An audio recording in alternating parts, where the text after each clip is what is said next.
name is Elikem Oklu, and I'll be doing this with MFA Aditi. If we have Dr. Iraju Anunu around, could you please come forward and do the introduction of the chairman? Thank you very much.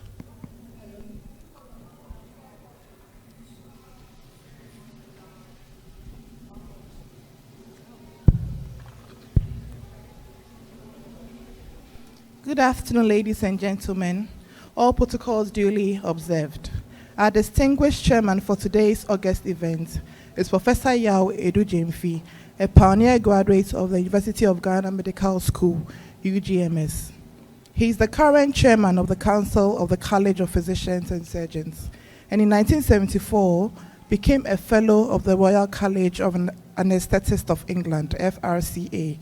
He returned to Ghana in 1975 as the first of the UGMS pioneers to join its teaching staff. Prof. Edu-Gyamfi is a fellow of the West African College of Surgeons, FWACS, and was a strong advocate for the setting up of the Ghana College of Physicians and Surgeons. He served as a member of the Foundation Executive Board and as inception chairman of the Faculty of Anesthesiology and Critical Care. Prof. Edu-Gyamfi received a meritorious award on the 10th anniversary of the college. Additionally, he's a fellow of the Ghana Academy of Arts and Sciences, FGA. Furthermore, he was an advocate for the establishment of Ghana's National Health Insurance Scheme and subsequently became the chairman of the board of the National Health Insurance Authority from 2017 to 2020. More recently, he served on the Presidential Task Force on COVID-19 and the National Technical and Coordinating Committee of the Ministry of Health, for which he was awarded the Companion of the Order of the Volta. He is happily married to his classmate, Ambassador Dr. Mrs. Mokowa-Blay Edu-Gyamfi, a Foundation Fellow of the College, and currently Presidential Advisor on HIV/AIDS, and we are blessed with 2 children. Prof. Edu-Gyamfi currently works as a part-time consultant at the UGMS and Focus Hospital as a consultant on pain management. Ladies and gentlemen, please help me welcome our distinguished event chairman, Prof. Yao Edu-Gyamfi. Let's put our hands together for Prof. Edu-Gyamfi.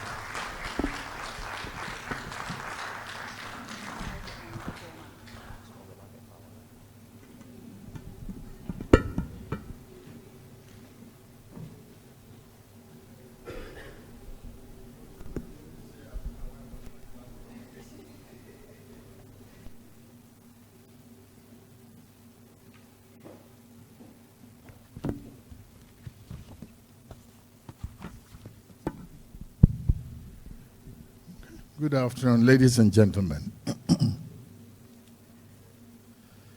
It falls my lot to perform this difficult task of introducing us into this very important session today. It is more than a pleasure for me to make a few remarks to introduce us into this afternoon's symposium on the topic, Health Sector Development in Ghana, the Power of Exemplary Leadership. I believe this is an annual affair, usually held to honor medical professionals, as Dr. Nunu said, who by dint of hard work, worthy practice, contribution to medical education and research, merit our recognition. I'm informed, and I can see it, that this year's symposium has a sub-theme that reads Exemplary Leadership in Research and Medical Education. And I am particularly pleased and enthused because it is being held to honor 2 outstanding and eminent professors of repute, namely Professor Francis Nkrumah and Professor Paul Kwame Nyame. It has been said by Rosalind Carter that if your actions inspire others to dream more, learn more, do more, and become more, you are a leader. The greatness of a leader is measured by the achievements of the led. This is the ultimate test of his or her effectiveness. It has also been said that exemplary leaders work to make people feel strong, capable, and committed. Leaders enable others to act not by hoarding the power and knowledge that they have, but by giving them away to appropriately deserving others. Exemplary leaders strengthen everyone's capacity to deliver on the promises they make. These two professors have made major contributions to our profession beyond measure through providing exemplary leadership in medical research and education. I worked with Professor Francis Nkrumah in 1970. I was his house officer in the Department of Pediatrics. He was one of the few consultants then who would show up at night to help us to triage patients from the emergency room, pediatric emergency room, and then proceed to teach and assist us with the emergency procedures. I learned a lot from him. He taught me a few practical things, including things such as neonatal estrogen transfusion, neonatal venous access through cut-downs, and use of umbilical vascular routes and emphysema drainage in the infants. Professor Nkrumah used to engage us in debates on all sorts of topics of clinical, economic, and political nature, and introduced us to literature search to support our assertions. We witnessed his efforts in regard to Burkitt's tumor researches, the findings of which have earned him accolades from his publications.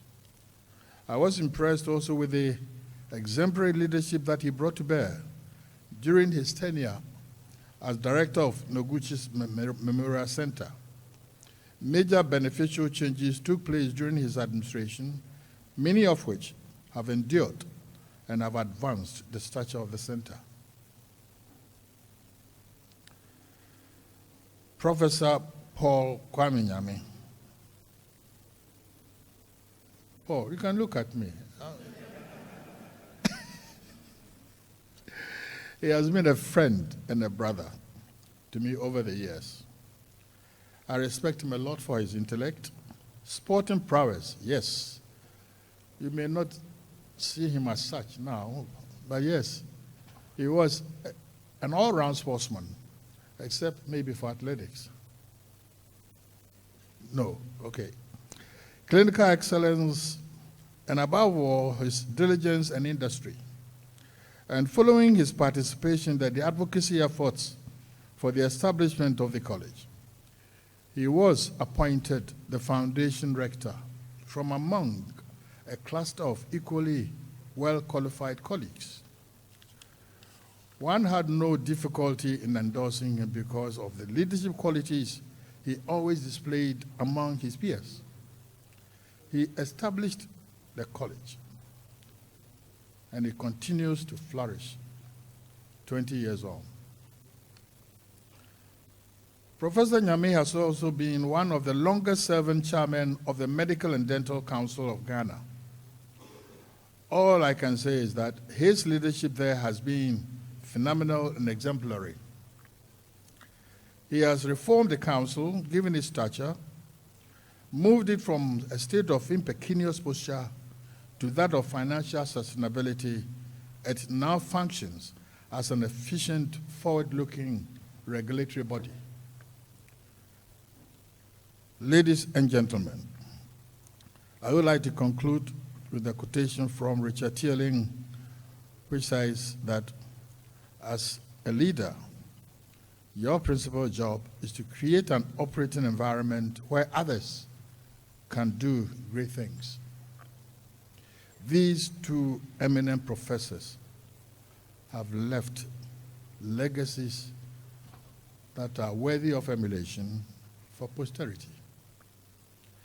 Ladies and gentlemen, on this note, I'm pleased to yield to the Master and Mistress of Ceremonies, who will usher us into the unveiling of the achievements of our eminent professors. Thank you for your attention. Thank you so much to Professor Yao Edu-Gyamfi for accepting to chair today's activities and also giving us permission to continue with the event. It's only appropriate that we are at the Ghana College of Physicians and Surgeons, and so we'd like to invite the Rector, Professor Richard Adanu, to give us the introductory remarks.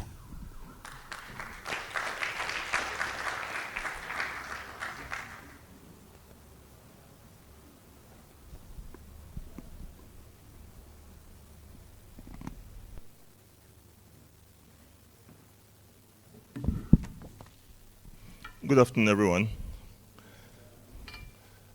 I'm Chairman of the Council, Professor Yao Edu-Gyamfi. Two, let's say, awardees for today, Professor Paul Nyame and Mrs. Nkrumah, representing Professor Francis Nkrumah. My seniors and teachers that I'm very glad to see here this afternoon.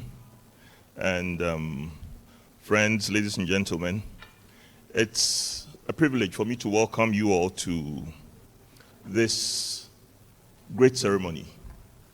I'll start off by thanking the Faculty of Public Health for leading the college to see the importance of a ceremony like this. This leadership seminar is the brainchild of the Faculty of Public Health, who started doing this to honor great people within the public health field. And after they had done two such ceremonies, they realized that this is a thing that great people are not only in public health, much as they would like it to be so. There are great people in other fields also. So they came up to the college leadership and said, well, you had better own this child, otherwise things are going to get out of control. So we gladly accepted this, and today this has extended beyond the Faculty of Public Health, although they'll tell us that everything is public health, and we are not going to argue with that. We are here to honor two great people who have led in the medical space. For some of us, leadership comes as a surprise. Those are we who, when we are rising, when something needs to be done, we are quick to say, they should do this, they should do that, they must do that. Then one day you say they and realize that there's no they but you. And suddenly it dawns on you that you are in leadership. And many of us are quick to blame leadership when things don't go well. We say that it's the leaders who are the cause. But the truth is that all of us are leaders in one way or the other. There are some people who are leaders of huge global organizations, everybody knows them. Some people are leaders of countries. People know them. Some people lead agencies. Their names come out. But as we drill down, each of us in some space is a leader. I mean, even when we see children playing, we see that one person who stands up and is the captain and directs them. Like we see in Mark Twain's book, Tom Sawyer. There are always people who stand up and are leaders. As to whether they are good or bad ones is another question. But then there are some leaders who lead in the public space. They lead in the public space and they are seen by people. And Professor Paul Nyame and Professor Nkrumah, who we are honoring today, are people who led in the public space. These are people who set themselves kind of like in the line of fire, so that people can point fingers and say that this thing that went wrong, it's their fault. But people always are quick to forget that things that go right is also, they should be given the credit for that. But they are quick to point out the things that went wrong. We are not bringing Professor Nyame and Professor Nkrumah here today to declare them as people who are perfect, whether perfect in life or perfect in leadership. They probably made some leadership mistakes. We won't be talking about those mistakes today. We are talking about the major contributions that they've made. And all of us here would admit that these two men have made major marks in medical leadership in Ghana and in the world as a whole. So we are here today celebrating their major contributions. Prof. Edu Jemfi spoke before I did and talked about being Prof. Nkrumah's house officer. So I'm here to show that there are generations, there are men and there are boys. So I don't have the privilege of saying that I worked with Professor Nkrumah, although I've heard a lot about him. But I was taught by Prof. Nyame. And I wasn't a house officer on his floor. I was a student on his floor. And Prof. Nyame might not remember this, but I remember it very well. He actually used me to demonstrate the function of the hypoglossal nerve on a word round. So I had to stick my tongue out and was like, yes, he's got a working hypoglossal nerve. He wouldn't remember that, but I remember it very well. That was junior clerkship in the third year. But one thing that has struck me about Prof. Nyame is that the truth is that I didn't think Prof. Nyame knew me. I mean, whether as a resident or as a student, I didn't think I was in his mind or in his radar. Then one day as a resident, I think I ran into him, and he called me by my first name. And I was like, okay, there's trouble here. He does know me. And since then, that's how he's called me. And I tell people that you should be careful what you do because some people notice you that you are not aware of. So in my experience, Prof. Nyame has made me feel very welcome. Just calling me by my first name at a time when I didn't think he even knew my name, that made me feel very welcome, and I've always looked up to him. And it's an honor to be here today as a rector of the Ghana College following after him. Prof. Nyame and Prof. Nkrumah have been an inspiration to many people, and that's why we're celebrating them today. So welcome to this ceremony, and join us in celebrating two great leaders in our medical space. Thank you. Thank you so much. Thank you so much to Professor Richard Adano. In a moment, we shall be watching a documentary that the faculty is taking time to put together. And one of the most important things for me as a media personality and even for my colleagues in the industry is the fact that today we get to have a very potent reference whenever we're talking on TV and on radio, trying to tell people what these individuals have done for the health sector. And so for me, it is important as it is also for doctors today.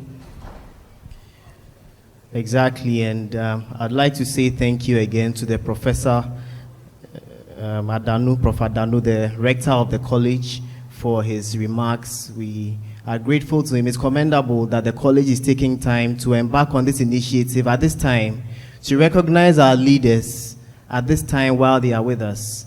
And we are very grateful that we have had this symposium organized so that we can pay attention to their immense contributions to the health sector and the medical space at large. So as has already been announced, sooner rather than later, we'll have two documentaries to celebrate our laureates. First of all, we'll have a documentary for Professor Nyame. Allow me to recognize the presence of the country director for WHO, Dr. Francis Kasolo. Can we please put our hands together for him? Thank you so much for blessing us with your presence. And so if we are ready, right away, we'll have a documentary celebrating Professor Nyame. Let's enjoy. It takes a lot of things for one to be a leader.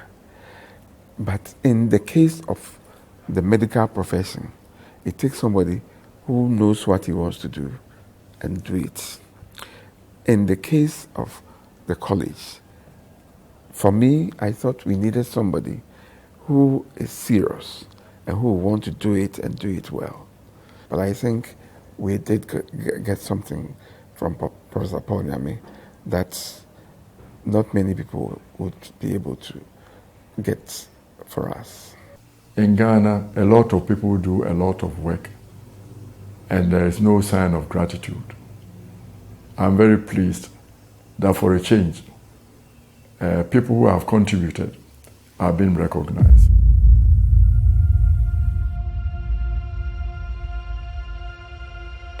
Who is Professor Paul Kwame Nyame? He's a physician, a teacher, and a builder.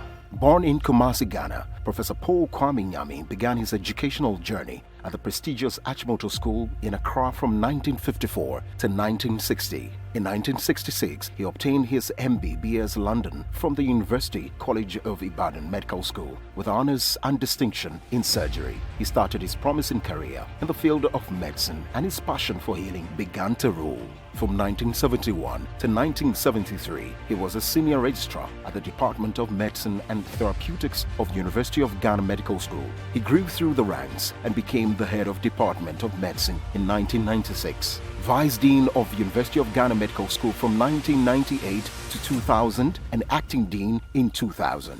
Professor Nyame was responsible for setting up the Cocoa Clinic, a subsidiary of Ghana Cocoa Board and a powerful pillar in health delivery in Ghana. He became its first medical director. Between 1979 and 1981, he pursued further studies in advanced medicine at various renowned institutions. These included the Royal Postgraduate Medical School in London, where he expanded his knowledge and skills with great ambition. He also gained valuable experience at the Institute of Neurological Sciences in Glasgow and the Institute of Neurology, Queen's Square Hospital for Nervous Diseases in London, where he honed his craft with great gusto.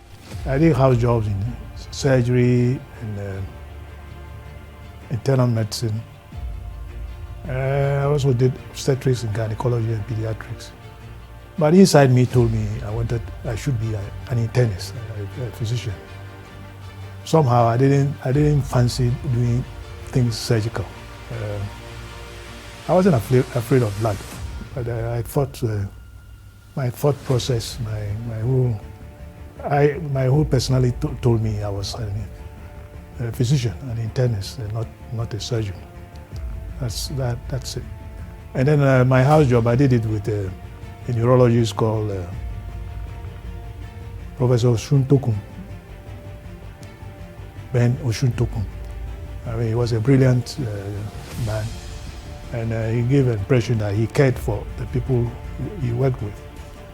And he encouraged one to do neurology. I met Professor Nyame when I was a medical student. I think it was before our final year. And he taught us medicine in the medical school. Subsequently, when I joined the Department of Medicine as a specialist, I worked with him on the same floor for a few years before he left for Saudi Arabia. And then I also worked with him at the Ghana College of Physicians and Surgeons as his vice rector prior to his retirement from the college. His pursuit of knowledge also took him to the Institute of Rhino-Laryngo-Otology at Grace Inn Road in London. He is a Foundation Fellow of the Ghana College of Physicians and Surgeons and the West African College of Physicians. Both institutions acknowledge his notable contributions to the medical profession. He was elected a Fellow of the Royal College of Physicians, UK in 1970. He is also a member of the American College of Physicians, demonstrating his exceptional standing in the medical community.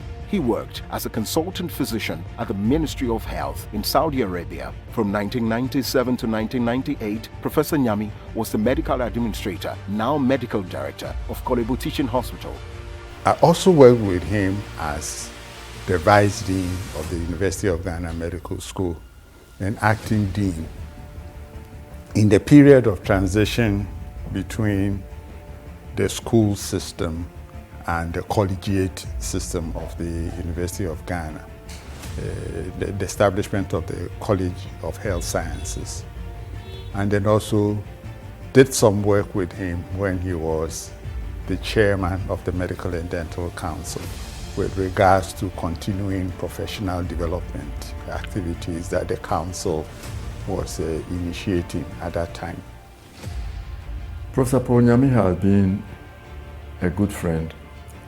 I met him in 1954 when he entered Achimode School. I had entered a year before in 1953.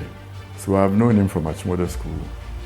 And then when we separated and I came back and I became Chief Executive Officer of Cocoa Board, he was there. He had built the Cocoa Clinic and he was implementing what we wanted to be called the Cocoa Farmers hospitals in Ghana, mainly to address the health needs of cocoa farmers. I mean, most people, when they are thinking about health, think about big buildings, teaching hospitals in Accra and so forth. He was already teaching at a medical school when this opportunity came, and the government, I think it was under a champion, called him and said, look, Cocoa Board wants to build a clinic for cocoa farmers to be scattered all around Ghana, you know, Brunhafu. He started with the Accra one and then the Brunhafu one. The idea originally was that you serve the workers at Cocoa Board. He then designed and put together a team, and very quickly, within 18 months, the clinic was up and running, and he also put the team together. President Kufuor's first lady, Mrs. Teresa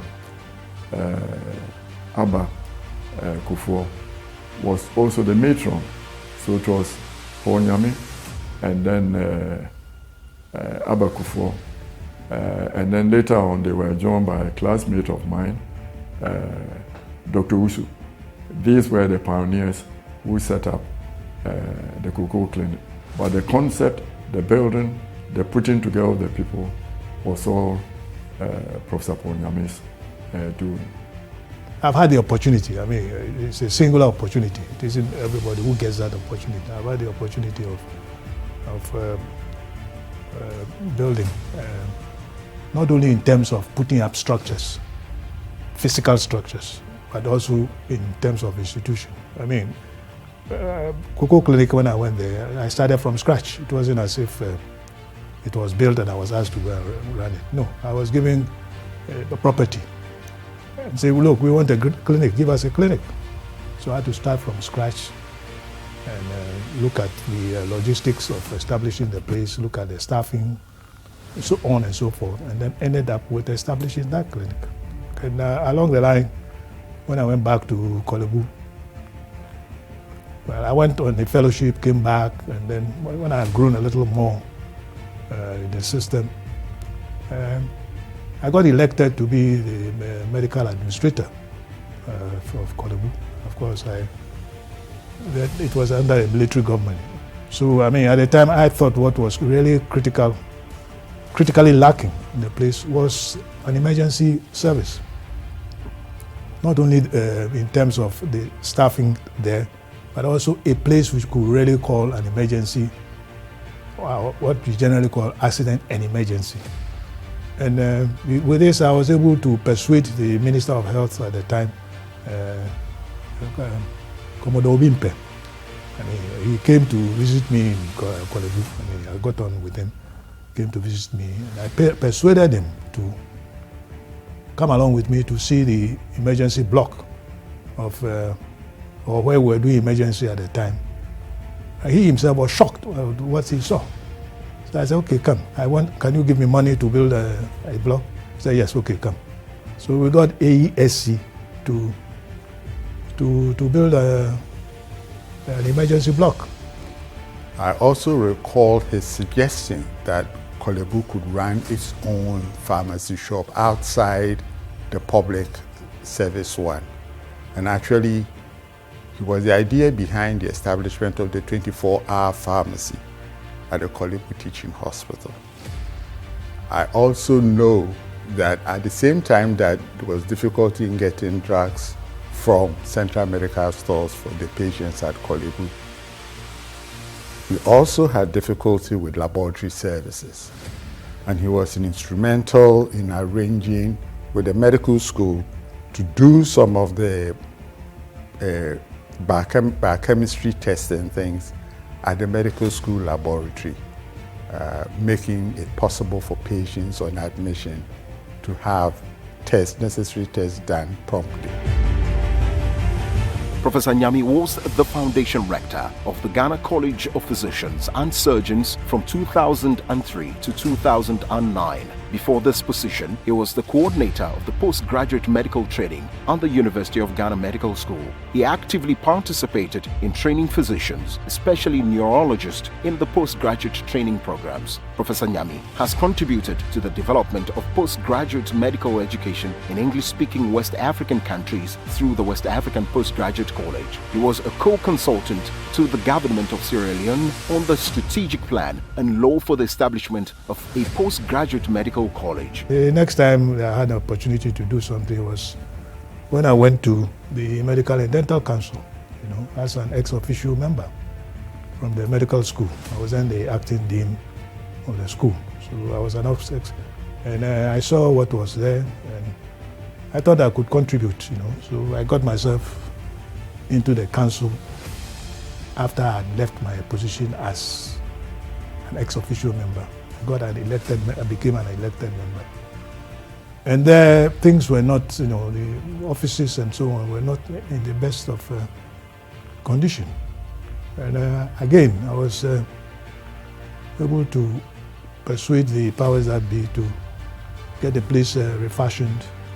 The place was called Ajabin, where people used to go for vaccinations and inoculations and so on. So we're talking about maybe 30s or 40s. So it was in a difficult situation. Prof had been in the health sector long before I got in. And the Prof had also been teaching. So not just taking care of people, but also teaching. And Prof is somebody who, from the political circles I met, was also somebody who will listen and then also make his points. And I thought the way he does it is something that's impacted on me as well. Professor Paul Nyame is very innovative, and his hobby is building houses. He built his own houses, and he designed and supervised the building. So the concept, design, building of the College of Surgeons, building finding the property to build it on, and organizing and arranging the funding for it was all done by Professor Paul Nyame. Very, very entrepreneurial, very enterprising, very hardworking, and very patriotic. Professor Paul Nyame was somebody whose choice told us that you must understand the dynamics of Accra and Kumasi at that time. Because if you do not appreciate the dynamics of Accra and Kumasi, and if you are just taking anybody, things have been difficult. But he came in and was able to let all of us come together. Difficult, but it was easy for him. Professor Nyame had contributed to the healthcare system and also to medical education in this country in his key roles as administrator of the Kolebu Teaching Hospital, Vice Dean and Acting Dean of the University of Ghana Medical School, and Chairman of the Medical and Dental Council. I think he's doing his third term as Chairman of the Medical and Dental Council. And in all these positions, his input and direction has led to improvement in healthcare delivery in this country. Professor Paul Kwame Nyame first served as chairman of the Medical and Dental Council from 2000 to 2005 and is now serving his third term as chair of the reconstituted 10-member governing board tasked with ensuring the effective operation of the Medical and Dental Council with regard to the regulation of the medical profession in Ghana. He has served on many public and private boards. The personal principle, only the best is good for Africa, guided Professor Nyame's work. He has received many awards for his contribution to medicine. Professor Paul Nyame is married and has 5 adult sons. His hobbies include architecture, reading, and world affairs. I'm very interested in the contemporary history of this country. What I notice is that people don't often tell the truth or the whole truth. find out a lot of accounts, especially those some of us have lived through. You've seen it, and yet it gets to get a little bit twisted for whatever reason. So when I decided, when I did this project, the college, I just wanted to get a record of what had happened. And I discussed it with the chairman of the council of the college at the time, Professor Usama. And when he read it, he said, look, you should do this in something with your name on your own. And Usama was good at stimulating people to get on with it. So I decided, okay, I'll write the book to get the history correct. That is what prompted me to write that book. Prof, it was difficult, but you have done it. We are so happy that you have been able to get the Ghana College of Physicians and Surgeons together, and that today Ghana can talk about specialists. At first, we were just getting people from the institutions as doctors, but for you, Ghana can say we can have specialists, and not just mere specialists, other kinds of specialists. Prof, Ghana is so happy for you, and will always know that you were the one who helped Ghana to do what it has to do. You deserve all the honors that are being bestowed upon you. I haven't met too many people like him. Very principled, loyal, and very patriotic. And the good of the average man is what drives him. That's what I'll tell him, Paul. And today, the foundation has been laid for young doctors like myself, and we are benefiting. We have a firm structure in place to train doctors, and all of us are beneficiaries of this. We are truly grateful to you, Professor Nyame. Thank you so much for that video. Allow me to recognize the presence of Dr. Boachi Boateng, the Upper East Regional Director of Health, as well as Justice Yodi Kulendi, the Justice of the Supreme Court. Please, let's put our hands together for them. Thank you once again to them for blessing us with our presence, and indeed all other special guests, dignitaries, and invited guests for making their presence here felt. We are really grateful. It's time for us to enjoy another documentary. This time it's in honor of Professor Francis Nkrumah, and so without wasting any time, we'll make way as we enjoy this documentary. Thank you. My name is Kwame Pianim. I'm an economist and dabble occasionally in politics. My name is Professor Janet Nikwe, and I'm retired now. I worked at Kolibu for about 40 years. My name is Dorothy Yabuamenu. I'm the director of the Noguchi Memorial Institute for Medical Research, University of Ghana. My name is Alexander Kwejo Nyakon, a Ghanaian, of course, a biomedical scientist. I'm a product of the University of Ghana, and after graduation, I started working at the Noguchi Memorial Institute for Medical Research. My name is Margaret Elizabeth Nkrumah, and I am married to Professor Emeritus Francis Kwesi Nkrumah. And we would have been married 60 years next year.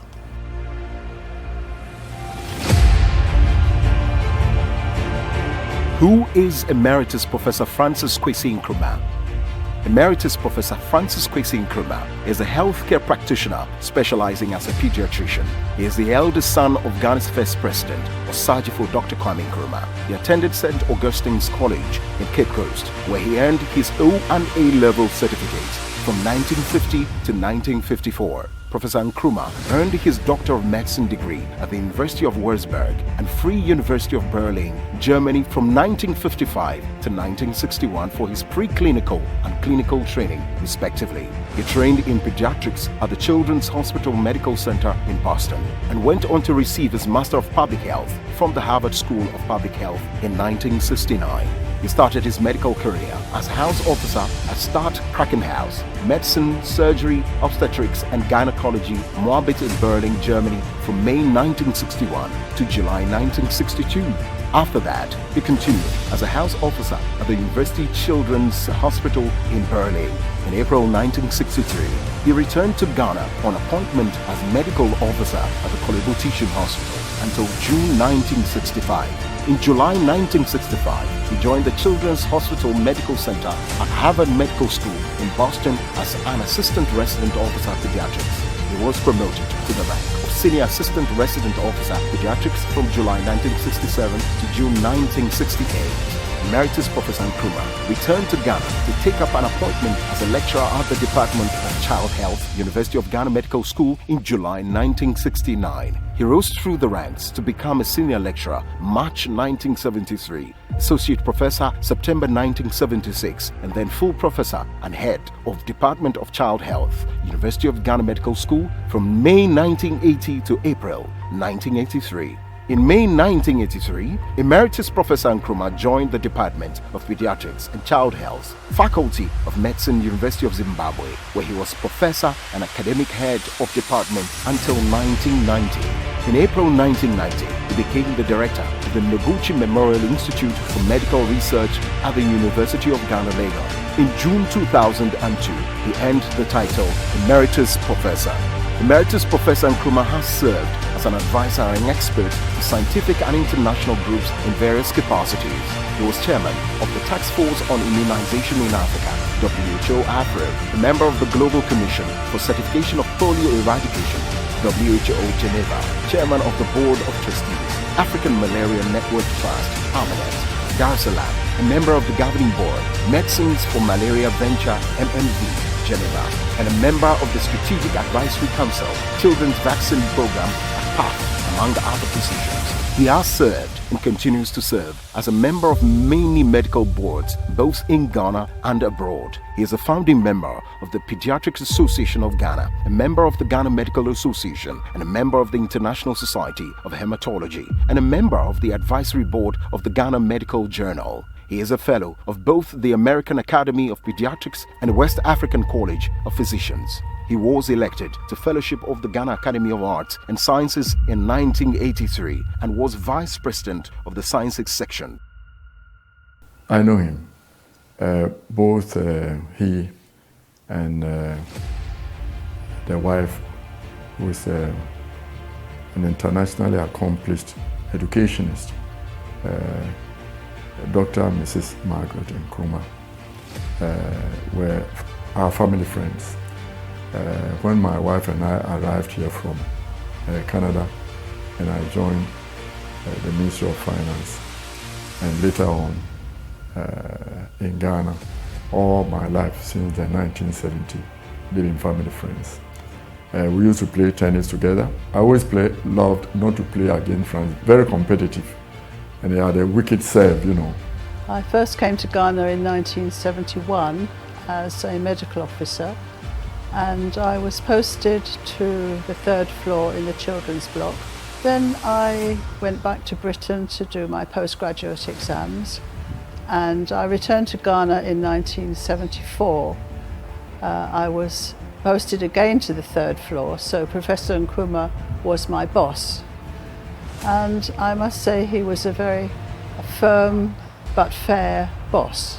And I learned a lot working on the ward with him. First face-to-face meeting was sometimes, I think after May in 1994, when I returned from study leave from the United States. But before then, as a young person, I've known him from a distance, and I had admired him because at the time, I believe he was a lecturer at the University of Ghana Medical School, and he was leading research called Beckett's lymphoma, which I didn't understand much about as a student. So meeting him in 1994 brought to reality somebody I had admired from a distance. I met Professor Francis Nkrumah when, as a young lady after my BSc, I submitted an application to the Nkrumah Memorial Institute for Medical Research for the position of a research assistant. And then he was part of the panel that interviewed me. And that's how I met Professor Nkrumah for the first time. What I always think about and remember when I think about Francis is his humility. You know, the CPP group, when they wanted to really resurrect their party, started hounding Francis to become their leader, their flag bearer, their presidential candidate, to revitalize and bring CPP back to them. And they kept going to them. And they kept saying firmly, politely, that no, I don't want to do it. I don't want to get into politics. He saw the example of his father, who lived his entire life for the progress of Ghana and Africa, and left not one building, not one account abroad, nothing. He was not interested in money.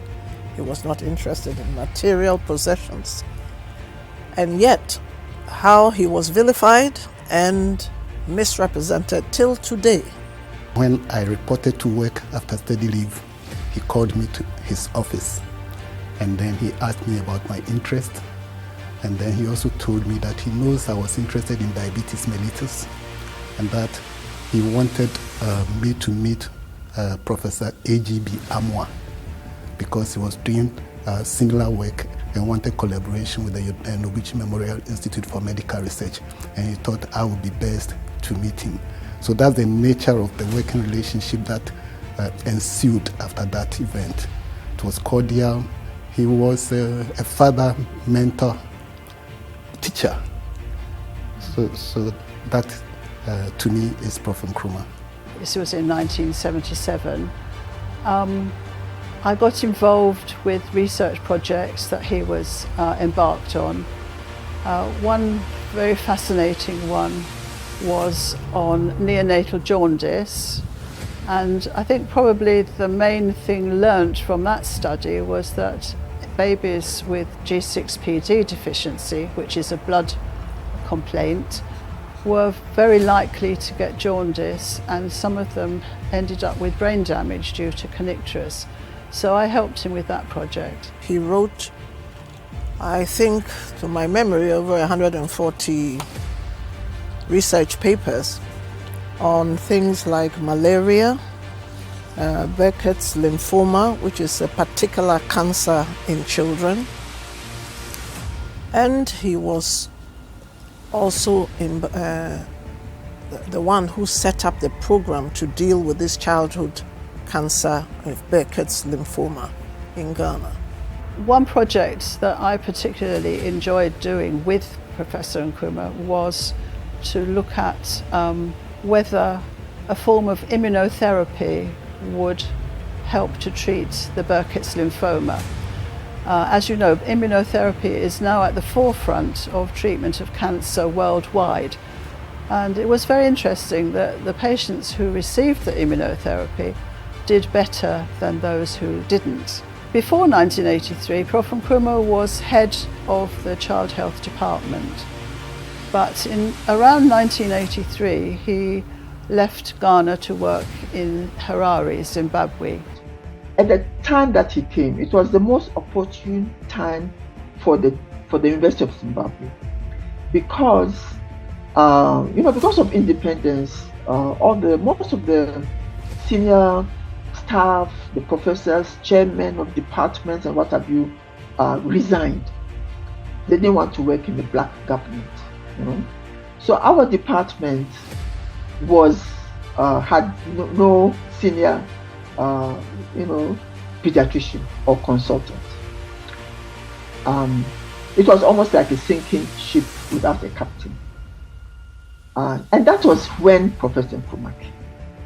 So he filled in the gap and he took charge of the department as a substantive professor of the department.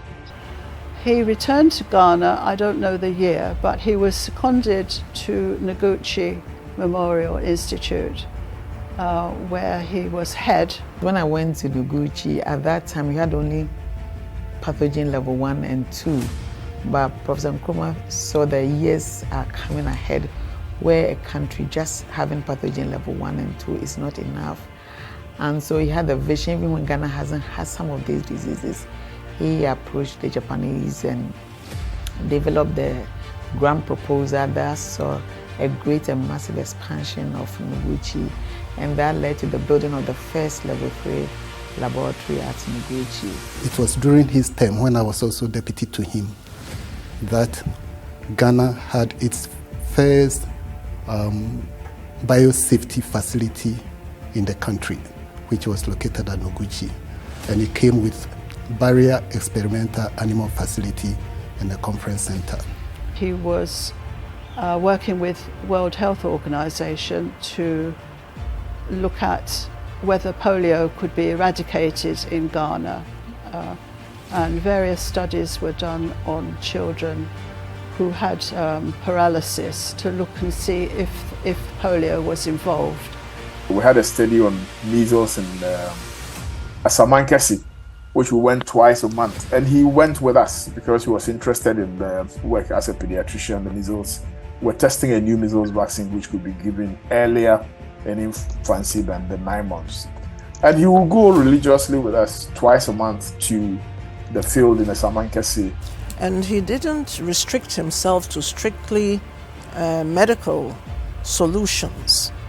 He did write a lot of, let's say, appeals or information to ministries of health or ministers of health on, for instance, something like the fact that kenkey was being boiled in plastic, which was releasing toxins into the kenkey, and or even health-related things like the way we contaminate the environment, which also impacts on health. So it wasn't just specifically the medical side that he was interested in, but a holistic approach to the health of not just children, but the population. He's an embodiment of what I'll call discipline, honesty, I'll say integrity. And he's a type who wants people to deliver.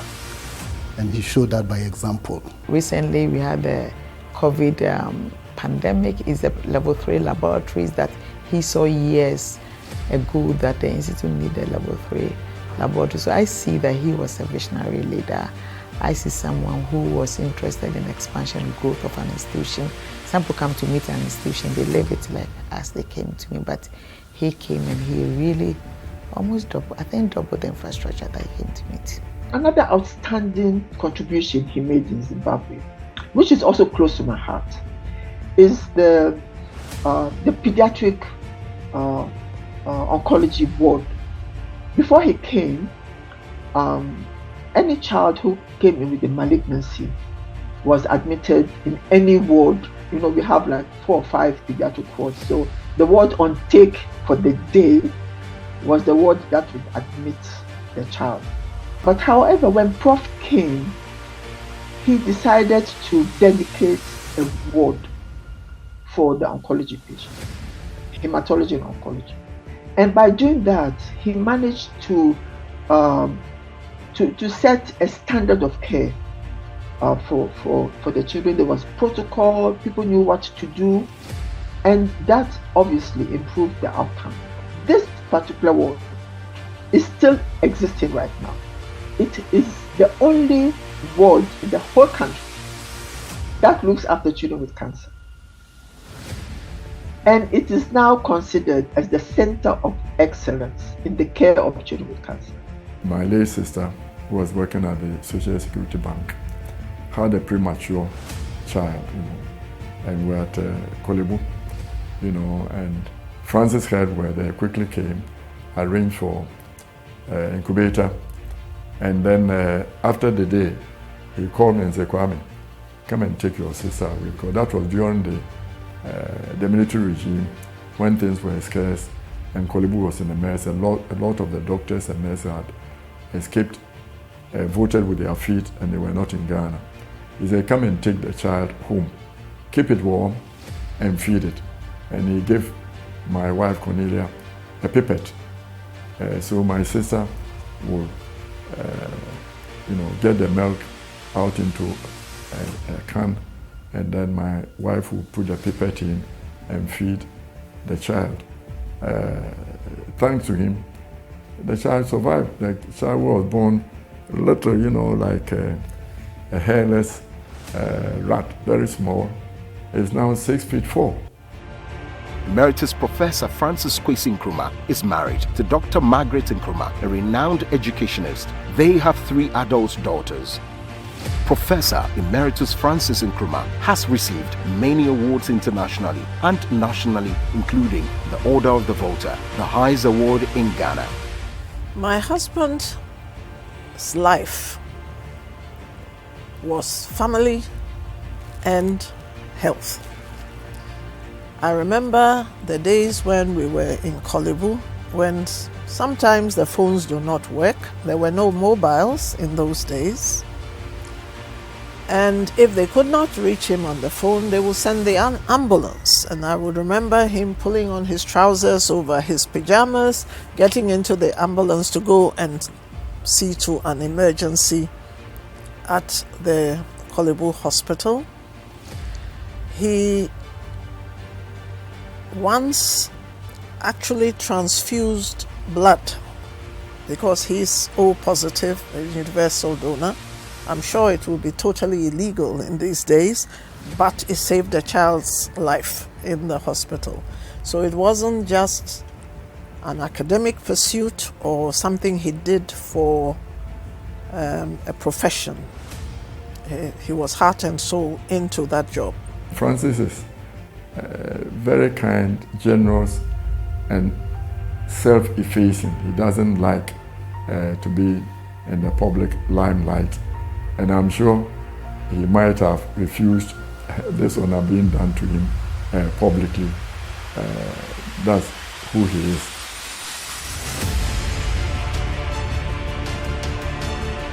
Emeritus Professor Nkrumah's interests in the health sector include health research and development, malaria and control of tropical endemic diseases, primary health care and child survival, expanded program on immunization and vaccine-preventable diseases.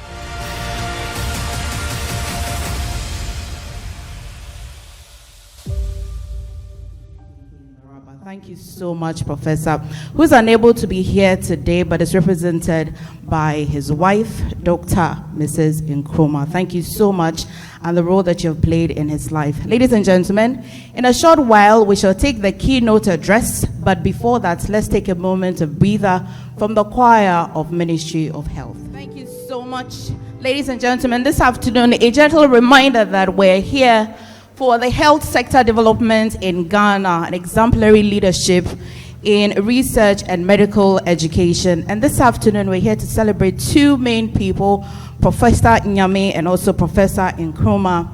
And also, at some point in the event, we're going to be honoring a few other people. But I'd like to acknowledge that Dr. Henry Nagai, Chief of Party of USAID Care Continuum Project, Country Representative of JSI, and Adjunct Lecturer at the Faculty of Public Health, and his team at JSI. I would like to say a big thank you to Doctor, who is represented today by Dr. Samuel Edu and Mr. Richard Edupon.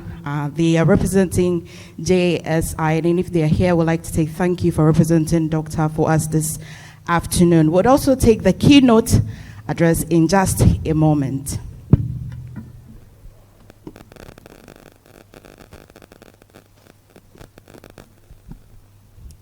Ladies and gentlemen, if we're ready, let's welcome Dr. Linda K. Berfi to introduce our personality who will be giving us the keynote address.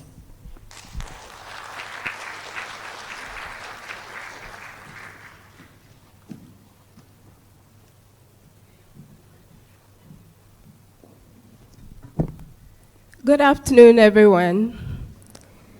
We are honored today to have a distinguished keynote speaker with us today. Allow me to say a few words about Professor David Oforeje, our keynote speaker. Professor David Oforeje is a physician. He is a clinical pharmacologist, a medical researcher, an academic and journal editor. He is currently a professor at the Department of Medicine and Therapeutics of the University of Ghana Medical School. He is also currently the editor-in-chief of the Ghana Medical Journal.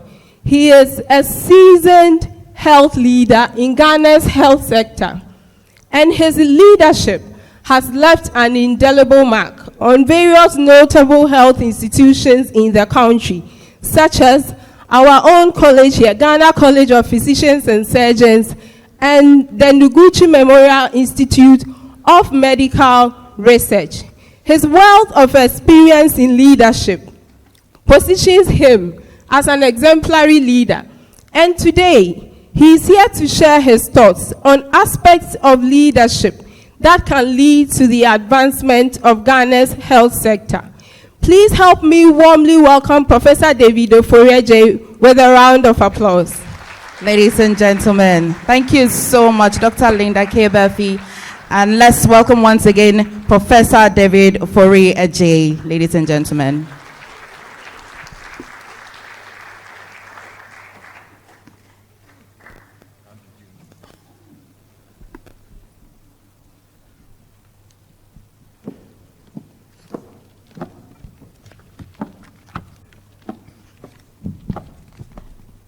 Mr. Chairman, oh, you have disappeared. Oh, there you are.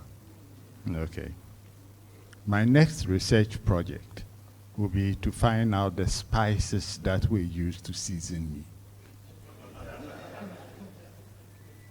Good afternoon, ladies and gentlemen, Mr. Chairman. It is an honor to be here today as the keynote speaker for this symposium. This is the third in a series designed to honor individuals who have demonstrated exemplary leadership in the development of the health sector in Ghana. Today's with a particular focus on research and medical education.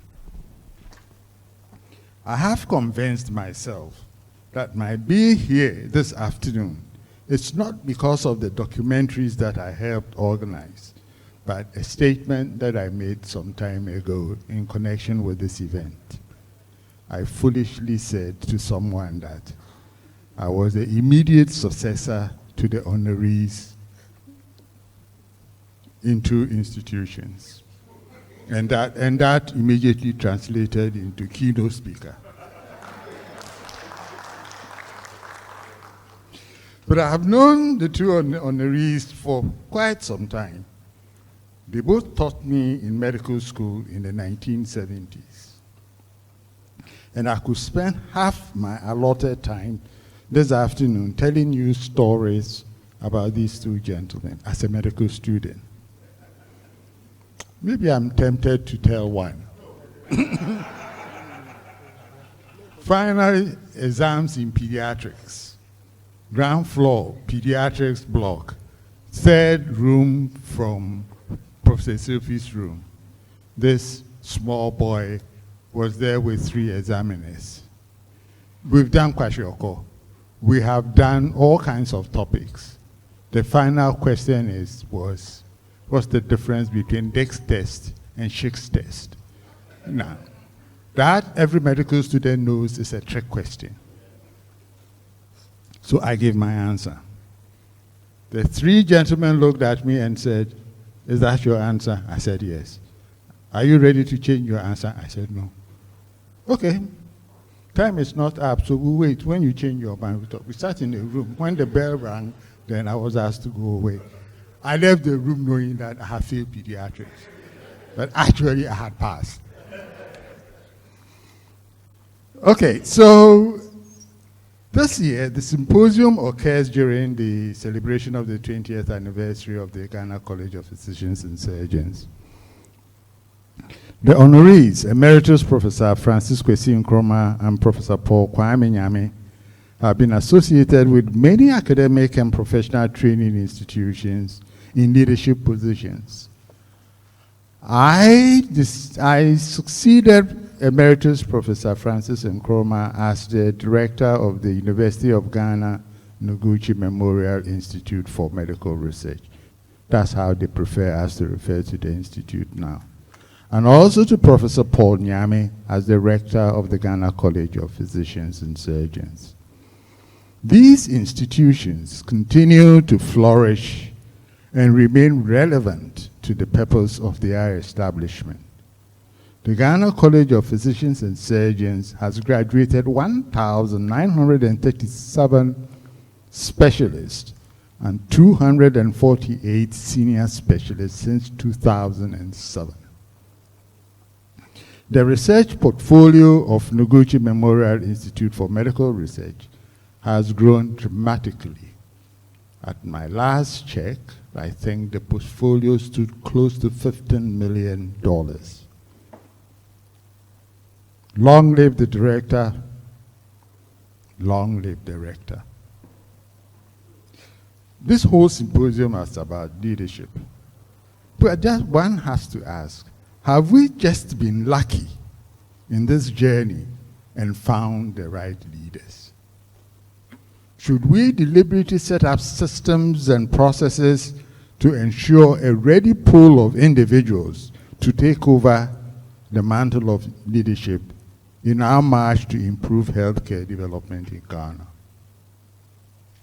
Should we deliberately examine our processes for identifying leaders and adjust to maximize the potentials of successive leaders?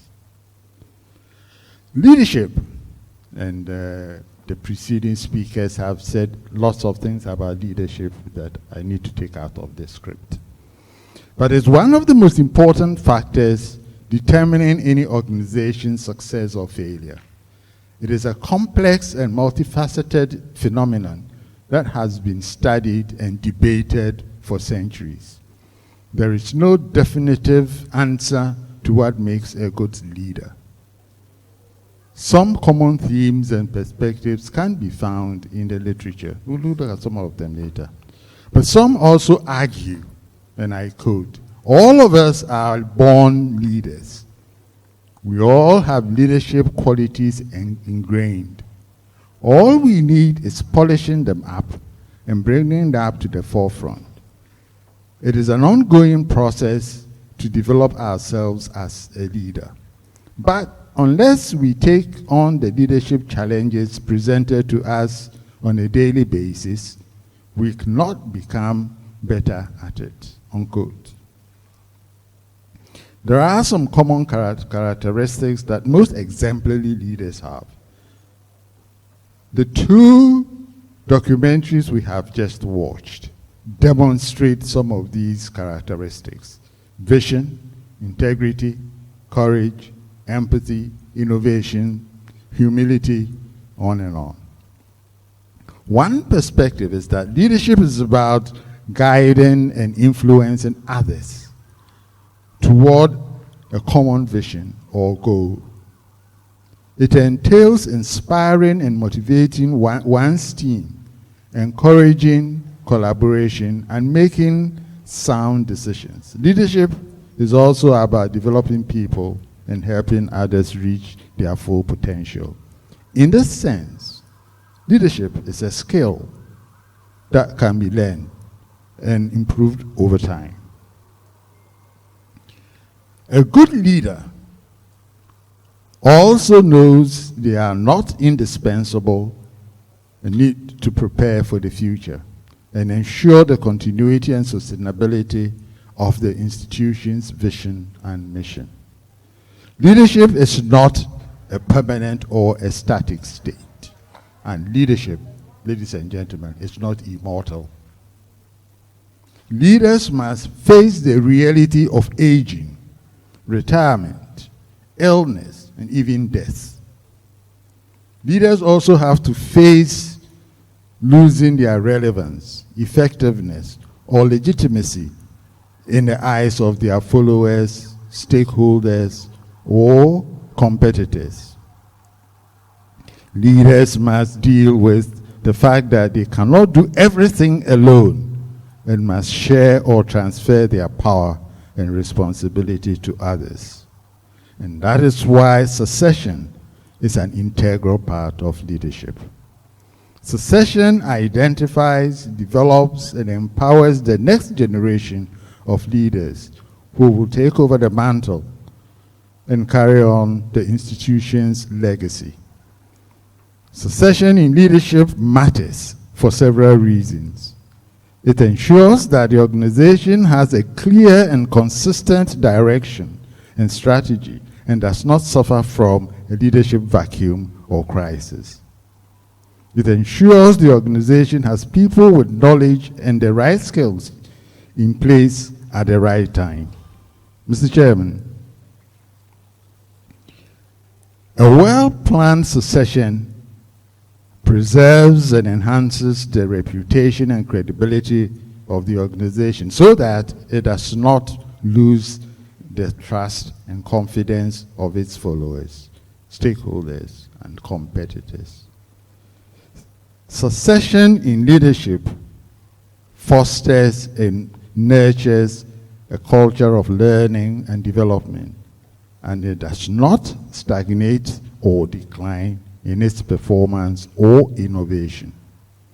Like the Nkrumah Memorial Institute for Medical Research, an applicant for the top job at the Ghana College of Physicians and Surgeons must present his vision for the institution and a mission statement, which are considered in assessing the applicant by the search panel set up to find one, which also interviews the applicant on the basis of which the appointment may be given. However, succession requires careful planning, preparing, and execution.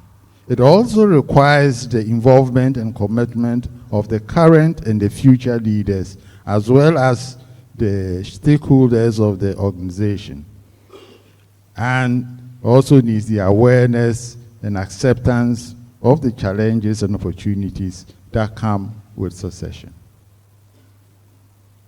My focus today is to look at succession. And this means that we should deliberately examine our processes for identifying leaders and adjust to maximize the potential of successive leaders. In many institutions, including the Ghana College of Physicians and Surgeons and the Nkrumah Memorial Institute for Medical Research, a pool of diverse talents can be invested in for their growth and development in leadership. The appointing authority should identify a suitable candidate with the skills, experience, values, and potential to take over the role of a leader. It is necessary to involve the current leader, who may help to identify potential successors who are ready and confident to assume the new position. The appointing authority should also engage the relevant stakeholders, such as the board, in this case, the academic board of the Ghana College of Physicians and Surgeons, and I think Nkrumah has a similar board. The senior management, the staff who have worked in the institution before, about the change and what it means and what it implies. We must, however, recognize that these processes may have challenges as well as opportunities. Mr. Chairman, succession allows the organization, its current and future leaders, to preserve and enhance their legacy, impact, and build and sustain their reputation and credibility, and to acknowledge and appreciate the contributions and achievements of each other. Succession is a vital and valuable process requiring careful attention and action. It is not a one-time event, but a continuous and ongoing cycle. It is not a top-down or bottom-up process, but a collaborative and inclusive process. We should seriously consider this. When the appointment has finally been made, it becomes necessary to change the baton. And for me, I see pattern changing as a very critical part of the continuation or the transition process, depending on how you want to look at it. It is my experience that intentional identification, and preparation of potential leaders is not structured in many of our institutions. Applicants for leadership positions may come from within or without the specific establishment. The link between the incoming and the outgoing leader is usually facilitated through what is called handing over notes. The handing over notes usually will miss important aspects of institutional culture, legacy, and memory. Changing the baton is a metaphor for transferring authority and responsibility from one leader to another. It is crucial, it's a crucial moment that can have significant implications for the performance and continuity of an organization. Therefore, planning and executing this process carefully and effectively is important. The current leader should facilitate a smooth and orderly transition by transferring the authority, responsibility, information, and resources, as well as the relationships he has built, to the successor. The current leader should also provide support and guide the successor before and during the initial period of adjustment and adaptation, if properly arranged. I must say that I had a very good transition experience at the college because I was the vice rector then, and I knew most of the things, and I talked with the rector regularly. And I knew what he had done, and I also knew his vision that had not been completed and how he wanted us to pursue and complete the mission. A typical example is the museum, which is gradually growing into what had been envisioned at that time. At Noguchi, it was the same. Actually, I spent 1 month, 1 week, 1 day a week for 1 month, sitting with Prof. Nkrumah in his office and going over things before I finally took office in December 1998. It helps. Arrangements should be implemented to evaluate the outcomes and impacts of the change. Learn from the transition process and identify the strengths, weaknesses, opportunities, and threats of the new situation. The lessons learned and the best practices will be useful for future changes. So, Mr. Chairman, changing the baton is a challenging but rewarding process that can enhance the effectiveness and sustainability of an organization. Applying these suggestions can ensure a successful and positive change that benefits all the stakeholders involved. So I've tried to move from leadership to succession to baton changing. It's a continuous process that I think should be institutionalized. Many recommendations were made at last year's symposium, and I'd like to re-emphasize some of them. To the Ghana College of Physicians and Surgeons, you were to consider including a leadership and management module in all faculty curricula. To the medical schools and professional colleges, you were to consider faculty development for leadership in medical education and healthcare. We were also to develop a formal approach to prepare leaders for medical education and research. This needs to be, oh, it's still working. Okay. So my final words on this occasion are and I'll quote myself. Institutions like the Ghana College of Physicians and Surgeons should consider seriously building their future in the present. Thank you very much.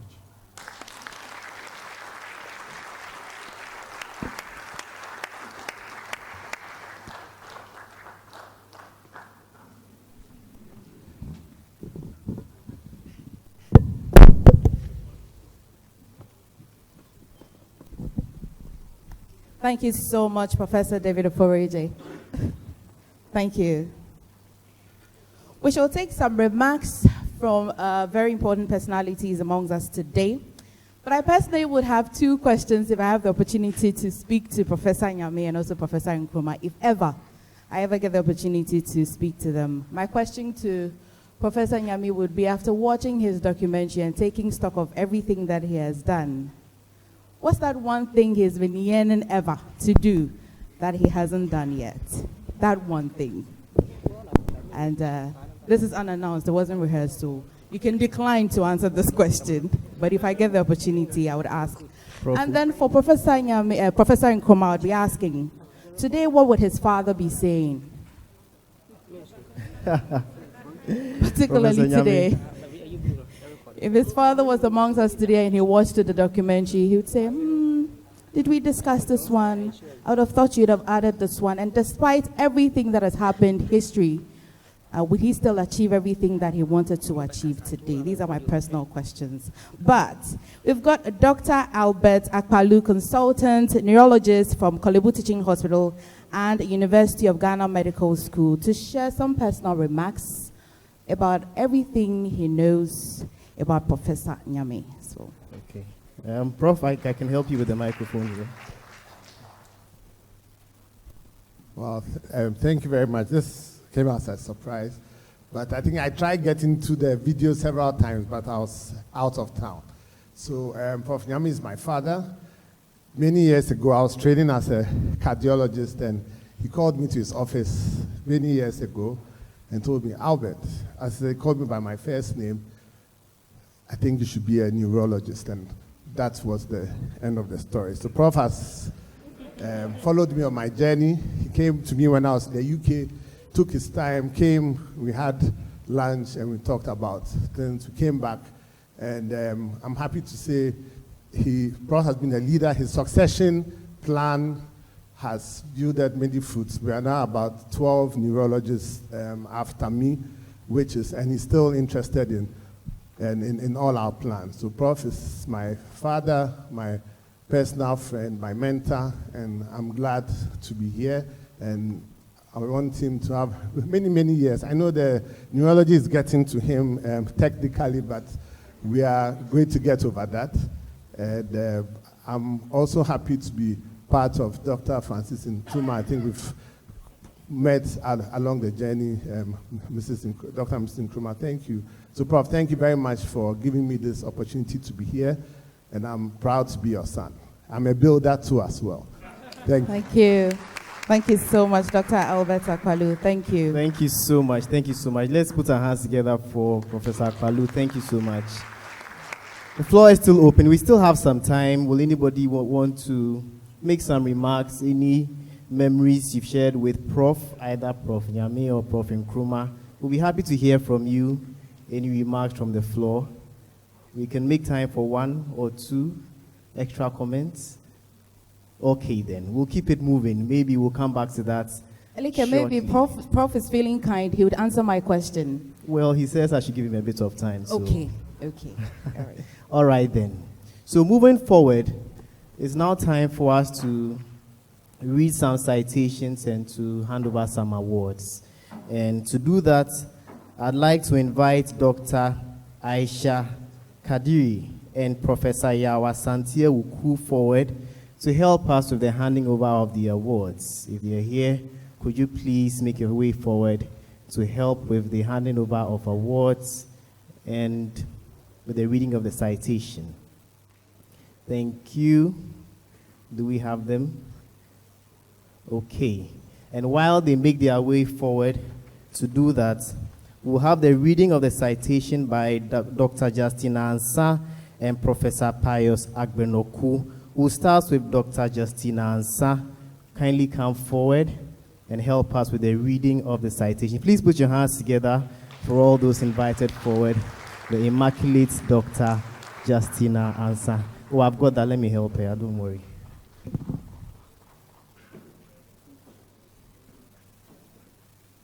All right then.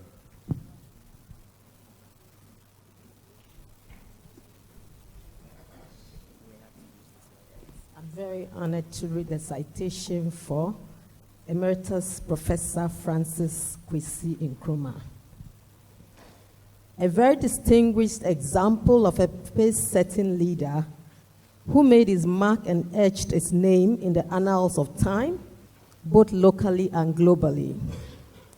As the longest-serving director of the Noguchi Memorial Institute of Medical Research from the 1st of October 1989 to the 30th of November 1998, you were instrumental in helping it achieve its vision of being a leading global medical research center, as you played a pivotal leadership role in spearheading its continuous drive for excellence in improving the health and well-being of Ghanaians and mankind through focused and relevant quality biomedical research, human resource development, and support of national public health activities.